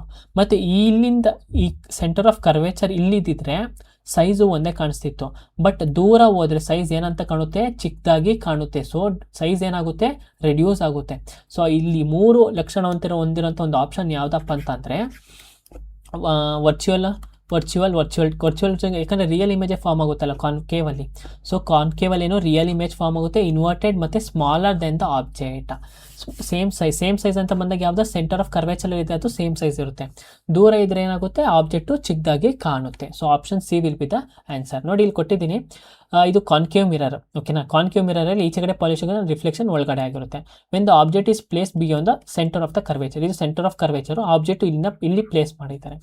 ಇಲ್ಲಿ ಪ್ಲೇಸ್ ಮಾಡಿದ್ರೆ ಏನಾಗುತ್ತೆ, ಆಬ್ಜೆಕ್ಟ್ ಇಲ್ಲಿ ರಿಫ್ಲೆಕ್ಟ್ ಆಗಿ ಏನಾಗುತ್ತೆ, ಇಲ್ಲಿ ರಿಫ್ಲೆಕ್ಟ್ ಆಗಿ ಉಲ್ಟಾ ಕಾಣುತ್ತೆ, ಓಕೆನಾ. ಉಲ್ಟಾ ಕಾಣಿದಾಗ ಈ ಒಂದು ರಿಫ್ಲೆಕ್ಟ್ ಬಂದಾಗ ಇಲ್ಲೇನಾಗುತ್ತೆ, ಇದು ಹಿಂಗೆ ಎ ಬಿ ಹಿಂಗಿದ್ದಾಗ ಎ ಬಿ ಉಲ್ಟಾ ಆಗುತ್ತೆ, ಆಬ್ಜೆಕ್ಟ್ ಏನಾಗುತ್ತೆ, ಇಲ್ಲಿ ಇನ್ವರ್ಟೆಡ್ ಆಗುತ್ತೆ. ಅದೇ ಥರನೇ ಎಷ್ಟೊಂದು ಲಾಸ್ ಇದೆ, ನಾನು ಇಲ್ಲಿ ಹಾಕಿದ್ದೀನಿ, ನೀವು ಎಲ್ಲ ಲಾಸ್ನು ನಿಮಗೆ ಗೊತ್ತಿರಬೇಕು, ಸರಿನಾ. Why do we feel cool when sweat evaporates from our skin? ಬೆವರು ನಮ್ಮ ಚರ್ಮದಿಂದ ಆವಿಯಾದಾಗ ನಮಗೆ ತಂಪಾಗಿರುವ ಅನುಭವ ಏಕೆ ಉಂಟಾಗುತ್ತದೆ? ಸೊ ನಾವಿವಾಗ ಆಟ ಆಡ್ಬಿಟ್ಟು ಬಂದಿರ್ತೀವ, ನಮ್ಮ ಬಾಡಿ ಫುಲ್ಲು ಸ್ವೆಟ್ ಆಗಿರುತ್ತೆ. ಒಂದು ಸರ್ಟನ್ ಅಮೌಂಟ್ ಆಫ್ ಟೈಮ್ ನಾವೀಗ ನಾವು ಫ್ಯಾನೇ ಹಾಕ್ಕೊಂಡ್ಲಿ ಏನೇ ಹಾಕ್ಕೊಂಡ್ಲಿ ಅವಾಗ ಏನಾಗುತ್ತೆ, ನಮ್ಮ ಬಾಡಿ ಕೂಲ್ ಆಗೋಕ್ಕೆ ಸ್ಟಾರ್ಟ್ ಆಗುತ್ತೆ. ಯಾಕೆಪ್ಪ ಅಂತಂತಂದರೆ, ಈಗ ಎವಾಪರೇಷನ್ ಅಂದರೆ ಏನು? ಲಿಕ್ವಿಡು ಡೈರೆಕ್ಟಾಗಿ ಗ್ಯಾಸ್ ಆಗಿ ಕನ್ವರ್ಟ್ ಆಗೋದ್ರನ್ನ ಅಂತ ಕರಿತೀವಿ ನಾವು ಎವಾಪರೇಷನ್ ಅಂತ ಕರಿತೀವಿ. ಈಗ ನಮ್ಮ ಬಾಡಿಲಿ ಏನೈತೆ, ನಮ್ಮ ಸ್ಕಿನ್ ಮೇಲೆ ಏನಿರುತ್ತೆ, ಸ್ವೆಟ್ ಇರುತ್ತೆ. ಓಕೆನಾ? ಅಂದರೆ ಹೀಟ್ ಪ್ರೊಡ್ಯೂಸ್ ಆದಾಗ ಸ್ವೆಟ್ ಬರುತ್ತೆ ಅಲ್ವಾ? ಅಂದರೆ ಸ್ಕಿನ್ನಲ್ಲಿ ಏನಿರುತ್ತೆ, ಹೀಟ್ ಇರುತ್ತೆ. ಈ ಹೀಟ್ ರಿಲೀಸ್ ಆದಾಗ ಏನಾಗುತ್ತೆ, ನಮ್ಮ ಬಾಡಿ ಕೂಲ್ ಆಗುತ್ತೆ. ಇಷ್ಟೇ ಸಿಂಪಲ್ಲು. ಹೀಟು ಇಲ್ಲ ಅಂದಾಗ ಏನಾಗುತ್ತೆ, ಬಾಡಿ ಕೂಲ್ ಆಗುತ್ತೆ. ಸೊ ಅವಾಗ ನಮ್ಗೆ ಏನಾಗುತ್ತೆ, ನಮ್ಮ ಸ್ಕಿನ್ನು ಕೂಲಾಗಿ ಅಥವಾ ನಮ್ಮ ಬಾಡಿ ಕೂಲಾಗಿ ಅನಿಸುತ್ತೆ. ಸೊ ಸ್ಕಿನ್ ಏನು ಮಾಡುತ್ತೆ, ಹೀಟ್ನ ರಿಲೀಸ್ ಮಾಡುತ್ತೆ. ಯಾವಾಗ? ಎವಾಪರೇಷನ್ ಆದಾಗ. ಆ ಆಪ್ಷನ್ ಎಲ್ಲೈತೆ ಹುಡುಕಿ. ಸ್ವೆಟ್ ಫಾರ್ಮ್ಸ್ ಕ್ರಿಸ್ಟಲ್ ಅಂತ ಕರಿತೀವಿ. ಕ್ರಿಸ್ಟಲ್ ಏನು ಫಾರ್ಮ್ ಮಾಡಲ್ಲ. Sweat turns into ice before evaporation. Ice ಆಗಿ ಯಾವಾಗ ಟರ್ನ್ ಆಗುತ್ತಪ್ಪ, ನಾವು ಎಲ್ಲಿ ಜಮ್ಮು ಕಾಶ್ಮೀರಲ್ಲಿ ಇರಬೇಕಾಗುತ್ತೆ ಆ ಥರ ಏನಾದ್ರು ಇದ್ದರೆ. Sweat releases heat during evaporation. ನೋಡಿ, ಬೆವರು ಆವಿಯಾಗುವ ಶಾಖವನ್ನು ಬಿಡುಗಡೆ ಮಾಡುತ್ತದೆ. ಅದೇ ಆಪ್ಷನ್ ಆಗಿರುತ್ತೆ. Due to the continuous random movement of gas particles, the particles collide with the walls of the container. The pressure exerted by the gas is equal to the ಅಂತ ಕೇಳಿದ್ದಾರೆ. ಅನಿಲಗಳ ಕಣಗಳು ನಿರಂತರ ಚಿಕ್ಕ ಚಲನೆಯಿಂದ ಅವು ಪಾತ್ರೆಯೊಳಗಡೆ ಡಿಕ್ಕಿ ಹೊಡೆಯುತ್ತವೆ. ಅನಿಲವು ಉಂಟು ಮಾಡುವ ಒತ್ತಡವು ಯಾವುದಕ್ಕೆ ಸಮಾನವಾಗಿರುತ್ತದೆ? ಸೊ ಇಲ್ಲಿ ಏನು ಹೇಳ್ತಿದ್ದಾರೆ ಅಂದರೆ, ಈಗ ಒಂದು ಪಾತ್ರೆ ಅಂದ್ಕೊಳ್ಳಿ. ಓಕೆನಾ? ಈ ಪಾತ್ರೆಯಲ್ಲಿ ಗ್ಯಾಸ್ ಇದೆ. ಓಕೆನಾ? Movement of the gas particles. ಈ ಪಾತ್ರೆಯಲ್ಲಿ ಒಂದು ಗ್ಯಾಸ್ ಪಾರ್ಟಿಕಲ್ಸ್ ಮೂಮೆಂಟ್ ಆಗ್ತೈತೆ. ಈ ಗ್ಯಾಸ್ ಪಾರ್ಟಿಕಲ್ಸ್ ಏನು, ಒಳಗಡೆ ಪಾರ್ಟಿಕಲ್ಸ್ ಇರುತ್ತಲ್ವ, ಆಟಮ್ಸು ಗ್ಯಾಸ್ ಒಳಗಡೆ, ಈ ಒಂದು ಗ್ಯಾಸ್ ಆಟಮ್ ಮ್ಯಾಟರ್ ಒಳಗಡೆ ಅದೇನು ಮಾಡುತ್ತೆ, ಒಂದಕ್ಕೊಂದಕ್ಕೆ ಡಿಕ್ಕಿ ಹೊಡ್ಕೊತಿದೆ. ಮತ್ತು ಇಲ್ಲಿ ಕಂಟೈನರ್ ಇರೋವಂಥ ಒಂದು ವಾಲ್ಸ್ಗೂ ಕೂಡ ಡಿಕ್ಕಿ ಹೊಡಿತೈತೆ. ಯಾಕಂದರೆ ಗ್ಯಾಸಿಯಸ್ ಸ್ಟೇಟಲ್ಲಿ ಮೂಮೆಂಟ್ಸು ಫಾಸ್ಟಾಗಿ ಮೂಮೆಂಟ್ ಆಗುತ್ತೆ. ಓಕೆನಾ? ಈ ಪಾತ್ರೆ ವಾಲ್ಗಳ್ಗೆ ಏನಾಗುತ್ತೆ, ಆ ಪಾತ್ರೆ ಇದಕ್ಕೆ ಅದು ಡಿಕ್ಕಿ ಹೊಡಿತೈತೆ. ಈ ಡಿಕ್ಕಿ ಹೊಡೆದಂಥ ಸಮಯದಲ್ಲಿ ಏನಾಗುತ್ತೆ ಅಂತಂದರೆ, ಈಗ ಒಂದು ಪಾರ್ಟಿಕಲ್ ಇನ್ನೊಂದು ಪಾರ್ಟಿಕಲ್ ಏನಾದರೂ ಡಿಕ್ಕಿ ಹೊಡ್ಕೊಂಡ್ರೆ ಸ್ವಲ್ಪ ಪ್ರೆಷರ್ ಉಂಟಾಗುತ್ತೆ. ಓಕೆನಾ? ಪ್ರೆಷರು ಫಾರ್ಮ್ ಆಗುತ್ತೆ. ಅದೇ ಥರ ಒಂದು ಜಾಸ್ತಿ ಸಲ ಈ ಥರ ಜಗಳ ಅಥವಾ ಒಂದಕ್ಕೊಂದು ಡ್ಯಾಶ್ ಹೊಡ್ಕೊತಿದ್ರೆ ಏನಾಗುತ್ತೆ, ಹೈ ಪ್ರೆಷರು ಫಾರ್ಮ್ ಆಗುತ್ತೆ. ಓಕೆನಾ? ಹೈ ಪ್ರೆಷರು ಫಾರ್ಮ್ ಆಗುತ್ತೆ. ಸೊ ಈಗ pressure exerted by the gas, ಈಗ ಒಂದು ಗ್ಯಾಸಿಂದ ಪ್ರೆಷರ್ ಬರುತ್ತೆ ಅಲ್ವಾ, ಅದು ಹೇಗಿರುತ್ತೆ ಅಂತಂದರೆ, pressure is equal to, so ಈಗ ಎಕ್ಸಿಟ್ ಆದಂಥ ಒಂದು ಅಂದರೆ ಪ್ರೆಷರ್ ಬರುತ್ತಲ್ವಾ, ಅದು ಹೇಗಿರುತ್ತೆ ಅಂತಂದರೆ, pressure per unit area on the walls of the container. ಅಂದರೆ ವಾಲ್ಸ್ ಆಫ್ ದ ಕಂಟೈನರ್ಗೆ ಏನಿರುತ್ತೆ, ಒಂದು ಏರಿಯಾದಲ್ಲಿ ಪ್ರೆಷರು ಫುಲ್ಲು ಜಾಸ್ತಿ ಇರುತ್ತೆ. ಅದನ್ನೇ ಇವರು ಹೇಳ್ತಾ ಇರೋದು. ಸರಿನಾ? ಸೊ ಆಪ್ಷನ್ ಏನಾಗಿರುತ್ತೆ ಇಲ್ಲಿ, option number B will be the answer. ನೋಡಿ, ಇದನ್ನು ಕಿನೆಟಿಕ್ ಥಿಯರಿ ಆಫ್ ಗ್ಯಾಸಸ್ ಅಂತ ಕರಿತೀವಿ. ಈ ಗ್ಯಾಸ್ ಪಾರ್ಟಿಕಲ್ಸ್ ಏನಾಗುತ್ತೆ, ಕಂಟಿನ್ಯೂಸ್ ಮೂವ್ಮೆಂಟಲ್ಲಿ ಇರುತ್ತಾ, they move in all direction, ಎಲ್ಲ ಡೈರೆಕ್ಷನಲ್ಲೂ ಅದು ಮೂವ್ ಆಗುತ್ತೆ. ಮೂವ್ಮೆಂಟ್ ಆಗಬೇಕಾದ್ರೆ ಏನಾಗುತ್ತೆ, ಒಂದಕ್ಕೊಂದು ಕೊಲೈಡ್ ಆಗುತ್ತೆ, ಅಂದರೆ ಡಿಕ್ಕಿ ಹೊಡ್ಕೊಳ್ಳುತ್ತೆ. ಸರಿನಾ? ಆ ಡಿಕ್ಕಿ ಒಂದಕ್ಕೊಂದು ಹೊಡ್ಕೊಳ್ಳುತ್ತೆ. ಮತ್ತು ಗೋಡೆಗಳು, ಕಂಟೈನರ್ ಗೋಡೆ ಇರುತ್ತಲ್ಲ, ಅಂದರೆ ಆ ವಾಲ್ ಇರುತ್ತಲ್ಲ, ಕಂಟೈನರ್ ವಾಲ್ಗೂ ಕೂಡ ಅದು ಡಿಕ್ಕಿ ಹೊಡೆಯುತ್ತೆ. ಕೊಲೈಡ್ ಆದಾಗ ಏನಾಗುತ್ತೆ ಅಂದರೆ ಪ್ರೆಷರು ಜಾಸ್ತಿ ಆಗುತ್ತೆ. ಪ್ರೆಷರ್ ಏನಾಗುತ್ತೆ, ಅಲ್ಲಿ ಪ್ರೆಷರ್ ಕ್ರಿಯೇಟ್ ಆಗುತ್ತೆ. ಒಂದು ಆಟಮು ಇನ್ನೊಂದು ಆಟಮ್ ಅಥವಾ ಇನ್ನೊಂದು ವಾಲ್ಗೆ ಹೋಗಿ ಡಿಕ್ಕಿ ಕೊಲೈಡ್ ಆದಾಗ. ಸರಿನಾ? ಸೊ ಈ ಪ್ರೆಷರ್ನ ನಾವು ಏನಂತ ಕರಿತೀವಿ ಅಂದರೆ force acting unit per area. ಆ ಒಂದು ಯೂನಿಟ್ ಇರುತ್ತಲ್ವ, ಅಥವಾ ಅಲ್ಲಿ ಒಂದು ಏರಿಯಾ ಇರುತ್ತಲ್ವ, ಈಗ ಅಂದರೆ ಏರಿಯಾ ಎಲ್ಲಿ ಅದು ಕೊಲೈಡ್ ಆಗ್ತಿರೋದು, ಈ ಒಂದು ವಾಲ್ಗೆ. ಓಕೆನಾ? ಈ ಒಂದು ಪಾತ್ರೆ, ಈ ಒಂದು ವಾಲ್ಗೆ ಅದು ಕೊಲೈಡ್ ಆಗಿ ಪ್ರೆಷರ್ ಆಗ್ತಿರೋದು. ಸರಿನಾ? ಫೋರ್ಸ್ ಆ್ಯಕ್ಟಿಂಗ್ ಯೂನಿಟ್ ಅಂದರೆ ಫೋರ್ಸ್ ಎಲ್ಲಿ ಜಾಸ್ತಿ ಆಗ್ತೈತೆ, ಇಲ್ಲಿ ಅದ್ರ ಫೋರ್ಸು ಜಾಸ್ತಿ ಆಗ್ತೈತೆ. ಸೊ ನಾವು ಪ್ರೆಷರ್ ಫಾರ್ಮಲ್ ಏನು ಹೇಳ್ತೀವಿ ಅಂದರೆ ಫೋರ್ಸ್ ಡಿವೈಡೆಡ್ ಬೈ ಏರಿಯಾ ಅಂತ ನಾವು ಕರಿತೀವಿ. Match the following substances and their ions. ಈಗ ಅಯಾನ್ಸ್ ಬಗ್ಗೆ ನೋಡೋದಾದ್ರೆ, ಅಯಾನ್ಸಲ್ಲಿ ಎರಡು ಥರ ನೋಡ್ತೀವಿ. ಒಂದು ಕ್ಯಾಟಯಾನ್ ಮತ್ತು ಆ್ಯನೋಯಾನ್ ಅಂತ ನೋಡ್ತೀವಿ. ಕ್ಯಾಟಯಾನ್ ಏನು, ಪಾಸಿಟಿವ್. ಆ್ಯನೋಯಾನ್ ಅಂದರೆ ನೆಗೆಟಿವ್. ಈ ಕ್ಯಾಟಯಾನ್ ಅಂದರೆ ಏನಾಗುತ್ತೆ, ಎಲೆಕ್ಟ್ರಾನ್ಸ್ ಏನಾಗುತ್ತೆ, ಕಳ್ಕೊಳ್ತೀವಿ ನಾವು, ಲಾಸ್ ಮಾಡ್ಕೊತೀವಿ ಎಲೆಕ್ಟ್ರಾನ್ಸ್ನ. ಆ್ಯನೋಯಾನಲ್ಲಿ ಏನಾಗುತ್ತೆ, ಎಲೆಕ್ಟ್ರಾನ್ಸ್ನ ನಾವು ಗೇನ್ ಮಾಡ್ಕೊತೀವಿ. ಅದನ್ನೇ ನಾವು ಅಯಾನ್ಸ್ ಅಂತ ನಾವು ಕರೆಯೋದು. ಅಯಾನ್ಸ್ ಅಂದರೆ ಅಟಾಮಿಕ್ ಮಾಡೆಲ್ಸೇ, ಅದರೊಳಗೆ ಎಲೆಕ್ಟ್ರಾನ್ಸ್ನ ನಾವು ಕಳ್ಕೊಂಡ್ರೆ ಅದನ್ನು ಕ್ಯಾಟಯಾನ್ಸ್ ಅಂತ ಕರಿತೀವಿ. ಎಲೆಕ್ಟ್ರಾನ್ಸ್ನ ನಾವೇನೋ ಗೇನ್ ಮಾಡ್ಕೊಂಡ್ರೆ ಅದನ್ನು ಆ್ಯನೋಯಾನ್ ಅಂತ ಕರಿತೀವಿ. ಸೊ ಇಲ್ಲಿ ಏನು ಕೇಳಿದ್ದಾರೆ, ಕೆಳಗಿನ ಪದಾರ್ಥಗಳು ಅವು ಉತ್ಪಾದಿಸುವ ಅಯನ್ಗಳೊಂದಿಗೆ ಹೊಂದಿಸಿ. ಯಾವ್ಯಾವ ಅಯನ್ ಅದು ಉತ್ಪಾದಿಸುತ್ತೆ, ಹೇಗೆ ಉತ್ಪಾದಿಸುತ್ತೆ ಅಂತ ಕೇಳಿದ್ದಾರೆ. ಸೊ HCl ಅಂತ ಕೇಳಿದ್ದಾರೆ. HCl ಅಂತ ಅಂದರೆ ಹೈಡ್ರೋಜನ್. ಇದನ್ನು ಬ್ರೇಕ್ ಮಾಡಿದ್ರೆ ಏನು, H ಅಂದರೆ ಹೈಡ್ರೋಜನ್, Cl ಅಂದರೆ ಕ್ಲೋರೈಡ್ ಅಂತ ಕರಿತೀವಿ. ಸೊ ಇಲ್ಲಿ ಎಲ್ಲಿ ಕೊಟ್ಟಿದ್ದಾರೆ, ಹೈಡ್ರೋಜನ್ ಮತ್ತು ಕ್ಲೋರೈಡು ಆಪ್ಷನ್ ನಂಬರ್ 1 ಕೊಟ್ಟಿದ್ದಾರೆ. H3 ಅಂದರೆ H3 ಹೈಡ್ರೋಜನ್, ಆಕ್ಸಿಜನ್ ಪ್ಲಸ್ ಮಾಡ್ತಾರೆ. ಆ್ಯಂಡ್ ಇಲ್ಲಿ ಮೈನಸ್ ಏನು ಮಾಡ್ತಿದ್ದಾರೆ, ಕ್ಲೋರೈಡ್ನ ಇಲ್ಲಿ ಮೈನಸ್ ಆಗ್ತಿದೆ, ಅಂದರೆ ಎಲೆಕ್ಟ್ರಾನ್ಸ್ ಕ್ಲೋರೈಡ್ ಏನಿದು ಎಲೆಕ್ಟ್ರಾನ್ಸು, ಆಕ್ಸಿಜನ್ ಏನಿದು ಪ್ರೋಟಾನ್ಸ್, ಸರಿನಾ. ಸೊ A ಒಂದಾಗಿದ್ರೆ ಯಾವುದು ನೋಡಿ, A3 ಕರೆಕ್ಟು, ತಪ್ಪು ಅಂದರೆ C will be the answer. 1 2 ನೋಡಿ ಎಲ್ಲ ಆಪ್ಷನ್ ಹಂಗೆ ಡೈರೆಕ್ಟಾಗಿ ಕೊಟ್ಬಿಟ್ಟಿದ್ದಾರೆ. ಮತ್ತು ಈಗ ನೀವು NTPC RRB ಗ್ರೂಪ್ NTPC ಆಗಿರ್ಬೋದು, ಗ್ರೂಪ್ ಡಿ ಆಗಿರ್ಬೋದು, ಟೆಕ್ನಿಷಿಯಲ್ ಆಗಿರ್ಬೋದು, ನಿಮಗೆ ಏನು ಹೇಳ್ತೀನಿ ಅಂದರೆ ಈ ಕೆಮಿಕಲ್ ಫಾರ್ಮುಲಾಸ್ ಕೊಟ್ಟಿರ್ತಾರಲ್ವ, ಅದು ಒಂದು 10ರಿಂದ 15 ಫಾರ್ಮುಲಾ ಅಷ್ಟೇ ನಿಮಗೆ ಕೇಳೋದು, ಓಕೆನಾ. ಈ ಫಾರ್ಮುಲಾಸ್ನೇ ಅವರು ರಿಪೀಟೆಡ್ ಮಾಡ್ತಾರೆ, ಜಾಸ್ತಿ ರಿಪೀಟ್ ಮಾಡ್ತಾರೆ. ಒಂದು ಬುಕ್ ತಗೊಂಡು ನೀವು ನಾನು ಎಲ್ಲೆಲ್ಲಿ ಕೆಮಿಕಲ್ ಫಾರ್ಮುಲಾಸ್ ಕೊಡ್ತೀನಿ ಅಥವಾ ಈ ಅಯಾನ್ಸ್ ಅಂತ ಒಂದು ಚಾರ್ಟ್ ಕೊಡ್ತೀನೋ ಅದನ್ನು ಅಲ್ಲಲ್ಲೇ ಬರ್ಕೊಂಡು ರಿವೈಸ್ ಮಾಡ್ತಾರೆ. ಯಾಕಂದರೆ ಒಂದು 10ರಿಂದ 15 ಕ್ವಶನ್ಸ್ ಅಷ್ಟೇ, ಅದು ಬಿಟ್ಟರೆ ಅದನ್ನೇ ರಿಪೀಟಾಗಿ ಕೇಳೋರು ಎಲ್ಲ ಎಕ್ಸಾಮ್ಸಲ್ಲಿ, ಸರಿನಾ. ಆ ಥರ ಒಂದು ಸ್ಟ್ರಾಟಜಿನ ನೀವು ಯೂಸ್ ಮಾಡಿ. Why do we continue to breathe even we are sitting or sleeping? ನಾವು ಮಲ್ಕೊಂಡಿದ್ರು ಅಥವಾ ಕುತ್ಕೊಂಡಿದ್ರು ನಾವು ಉಸಿರಾಡ್ತಿರ್ತೀವಿ. ಯಾಕೆ ಅಂತ ಅಂದರೆ ನಮ್ಮ ಬಾಡಿಗೆ ಏನು ಬೇಕು, ಆಕ್ಸಿಜನ್ ಬೇಕು, ಓಕೆನಾ. ನಮ್ಮ ಬಾಡಿಗೆ ಆಕ್ಸಿಜನ್ ಬೇಕು. ಸೊ ಆಕ್ಸಿಜನಿಂದ ಏನಾಗುತ್ತೆ, ನಾವು ಹಾರ್ಟ್ಗೆ ಲಂಗ್ಸ್ ಹೋಗುತ್ತೆ ಆಕ್ಸಿಜನು. ಆ ಲಂಗ್ಸಿಂದ ಆಕ್ಸಿಜಿನೇಟೆಡ್ ಬ್ಲಡ್ನ ಹಾರ್ಟ್ ತೊಗೊಂಡು ಹಾರ್ಟು ಆಕ್ಸಿಜಿನೇಟೆಡ್ ಬ್ಲಡ್ನ ಕೊಡುತ್ತೆ, ಮತ್ತು ಡಿಆಕ್ಸಿಜಿನೇಟೆಡ್ ಬ್ಲಡ್ನ ಏನು ಮಾಡುತ್ತೆ, ಮತ್ತೆ ಆಕ್ಸಿಜಿನೇಟೆಡ್ ಆಗಿ ಕನ್ವರ್ಟ್ ಮಾಡುತ್ತೆ. ಸೊ ಅದಕ್ಕೋಸ್ಕರ ನಮಗೆ ಸಪ್ಲೈ ಆಫ್ ಆಕ್ಸಿಜನ್ ಏನು ಬೇಕು, ನಮ್ಮ ಲೈಫ್ ಪ್ರಾಸೆಸ್ನ ನಡೆಸೋಕ್ಕೆ ಆಮ್ಲಜನಕ ಬೇಕೇ ಬೇಕು. Simple question. What is the main structural component of the plant cell wall?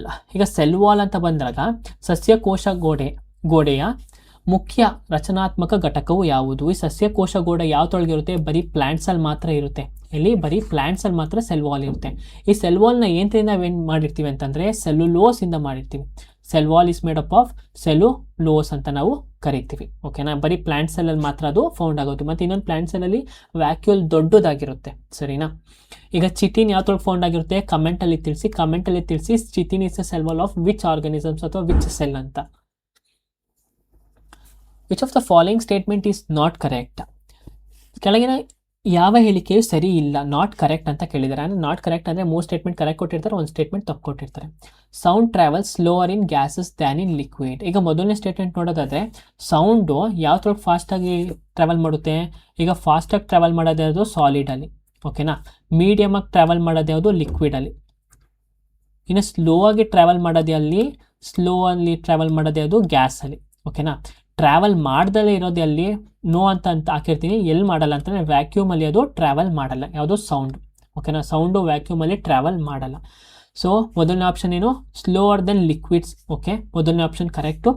Sound can travel through vacuum, can travel. ಇವ್ರು ನೋಡಿ, ಶಬ್ದವು ನಿರ್ವಾತದಲ್ಲಿ ಚಲಿಸಬಹುದು, ಅಂದರೆ ವ್ಯಾಕ್ಯೂಮಲ್ಲಿ ಚಲಿಸಬಹುದು ಅಂತ ಕೇಳಿದ್ದಾರೆ. ವ್ಯಾಕ್ಯೂಮಲ್ಲಿ ಶಬ್ದ ಅಂದರೆ ಸೌಂಡು ಟ್ರಾವೆಲ್ ಆಗಲ್ಲ. ಯಾಕೆಂದರೆ ಫಾರ್ ಎಕ್ಸಾಂಪಲ್ ಇದೊಂದು ಕಂಟೈನರ್, ವ್ಯಾಕ್ಯೂಮ್ ಕಂಟೈನರ್ ಅಂತ ತೊಗೊಳ್ಳಿ, ಇದನ್ನು ಕ್ಲೋಸ್ ಮಾಡಿಬಿಟ್ಟಿರ್ತಾರೆ, ಸರಿನಾ. ಈ ವ್ಯಾಕ್ಯೂಮ್ ಕಂಟೈನರ್ ಒಳಗಡೆ ಏನಿರಲ್ಲ ಅಂತಂದರೆ ಏರು ಇರಲ್ಲ, ಓಕೆನಾ, ಗಾಳಿ ಇರಲ್ಲ. ನಮಗೆ ಗಾಳಿ ಇಲ್ಲ ಅಂದರೆ ಇಂಟರ್ ಪಾರ್ಟಿಕ್ಯುಲರ್ ಸ್ಪೇಸ್ ಅಂತ ಇಂಟರ್ ಪಾರ್ಟಿಕ್ಯುಲರ್ ಮಾಲಿಕ್ಯೂಲ್ಸ್ ಇರೋದಲ್ಲ ತೊಳಗಿರೋಂಥ ಆಟಮ್ಸು ಮೂಮೆಂಟ್ ಆಗಲ್ಲ. ಈಗ ಮೂಮೆಂಟ್ ಆಗಿಲ್ಲ ಅಂದರೆ ವೈಬ್ರೇಷನ್ಸ್ ಕ್ರಿಯೇಟ್ ಆಗಿಲ್ಲ. ವೈಬ್ರೇಷನ್ ಕ್ರಿಯೇಟ್ ಆಗಿಲ್ಲ ಅಂದರೆ ಏನು, ಸೌಂಡು ಟ್ರಾವೆಲ್ ಆಗಲ್ಲ. ಯಾಕಂದರೆ ಸೌಂಡ್ ಒಂದು ಮೆಕ್ಯಾನಿಕಲ್ ವೇವ್ ಅಲ್ವಾ. ಸೊ ಆಪ್ಷನ್ ಏನು, B is the wrong answer. ಆರಾಮಾಗಿ ಸೊ ನಾಟ್ ಕರೆಕ್ಟ್ ಅಂತ ಕೇಳಿದೆ, so B is the correct answer, ಓಕೆನಾ. Why is practising safe sex important for reproductive health? ಸಂತಾನೋತ್ಪಿತ ಆರೋಗ್ಯಕ್ಕಾಗಿ ಸುರಕ್ಷಿತ ಲೈಂಗಿಕ ಆಚರಣೆ ಏಕೆ ಮುಖ್ಯವಾಗಿದೆ?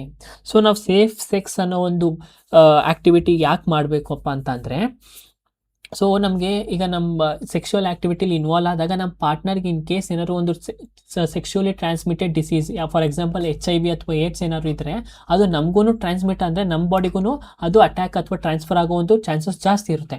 ಅದಕ್ಕೋಸ್ಕರ ನಾವು ಈ ಸೇಫ್ ಸೆಕ್ಸ್ನ ನಾವು ಆ ಒಂದು ಪ್ರಾಸೆಸ್ನ ನಾವು ಮಾಡ್ಕೋಬೇಕಾಗುತ್ತೆ, ಓಕೆನಾ. ಅದಲ್ಲದೆ ಆಪ್ಷನ್ಸ್ ನೋಡೋದಾದ್ರೆ ಫರ್ಟಿಲಿಟಿ ಇನ್ಕ್ರೀಸ್ ಆಗುತ್ತಾ, no. It guarantees pregnancy, no. If not safe sex, pregnancy ಆಗೋ ಚಾನ್ಸಸ್ಸು ಜಾಸ್ತಿ ಇರುತ್ತೆ, ಓಕೆನಾ. ಸೊ ಆಪ್ಷನ್ ಏನಿರುತ್ತೆ, ಸೆಕ್ಷುವಲಿ ಟ್ರಾನ್ಸ್ಮಿಟೆಡ್ ಡಿಸೀಸ್, ಆ ಒಂದು ಡಿಸೀಸ್ನ ತಡೆಗಟ್ಟಕ್ಕೆ ನಾವು ಈ ಥರ ಒಂದು ಸೇಫ್ ಸಿಂಪ್ಟಮ್ಸ್ನ ಅಥವಾ ಒಂದು ಮೆಷರ್ಸ್ನ ನಾವು ತಗೋಬೇಕಾಗುತ್ತೆ.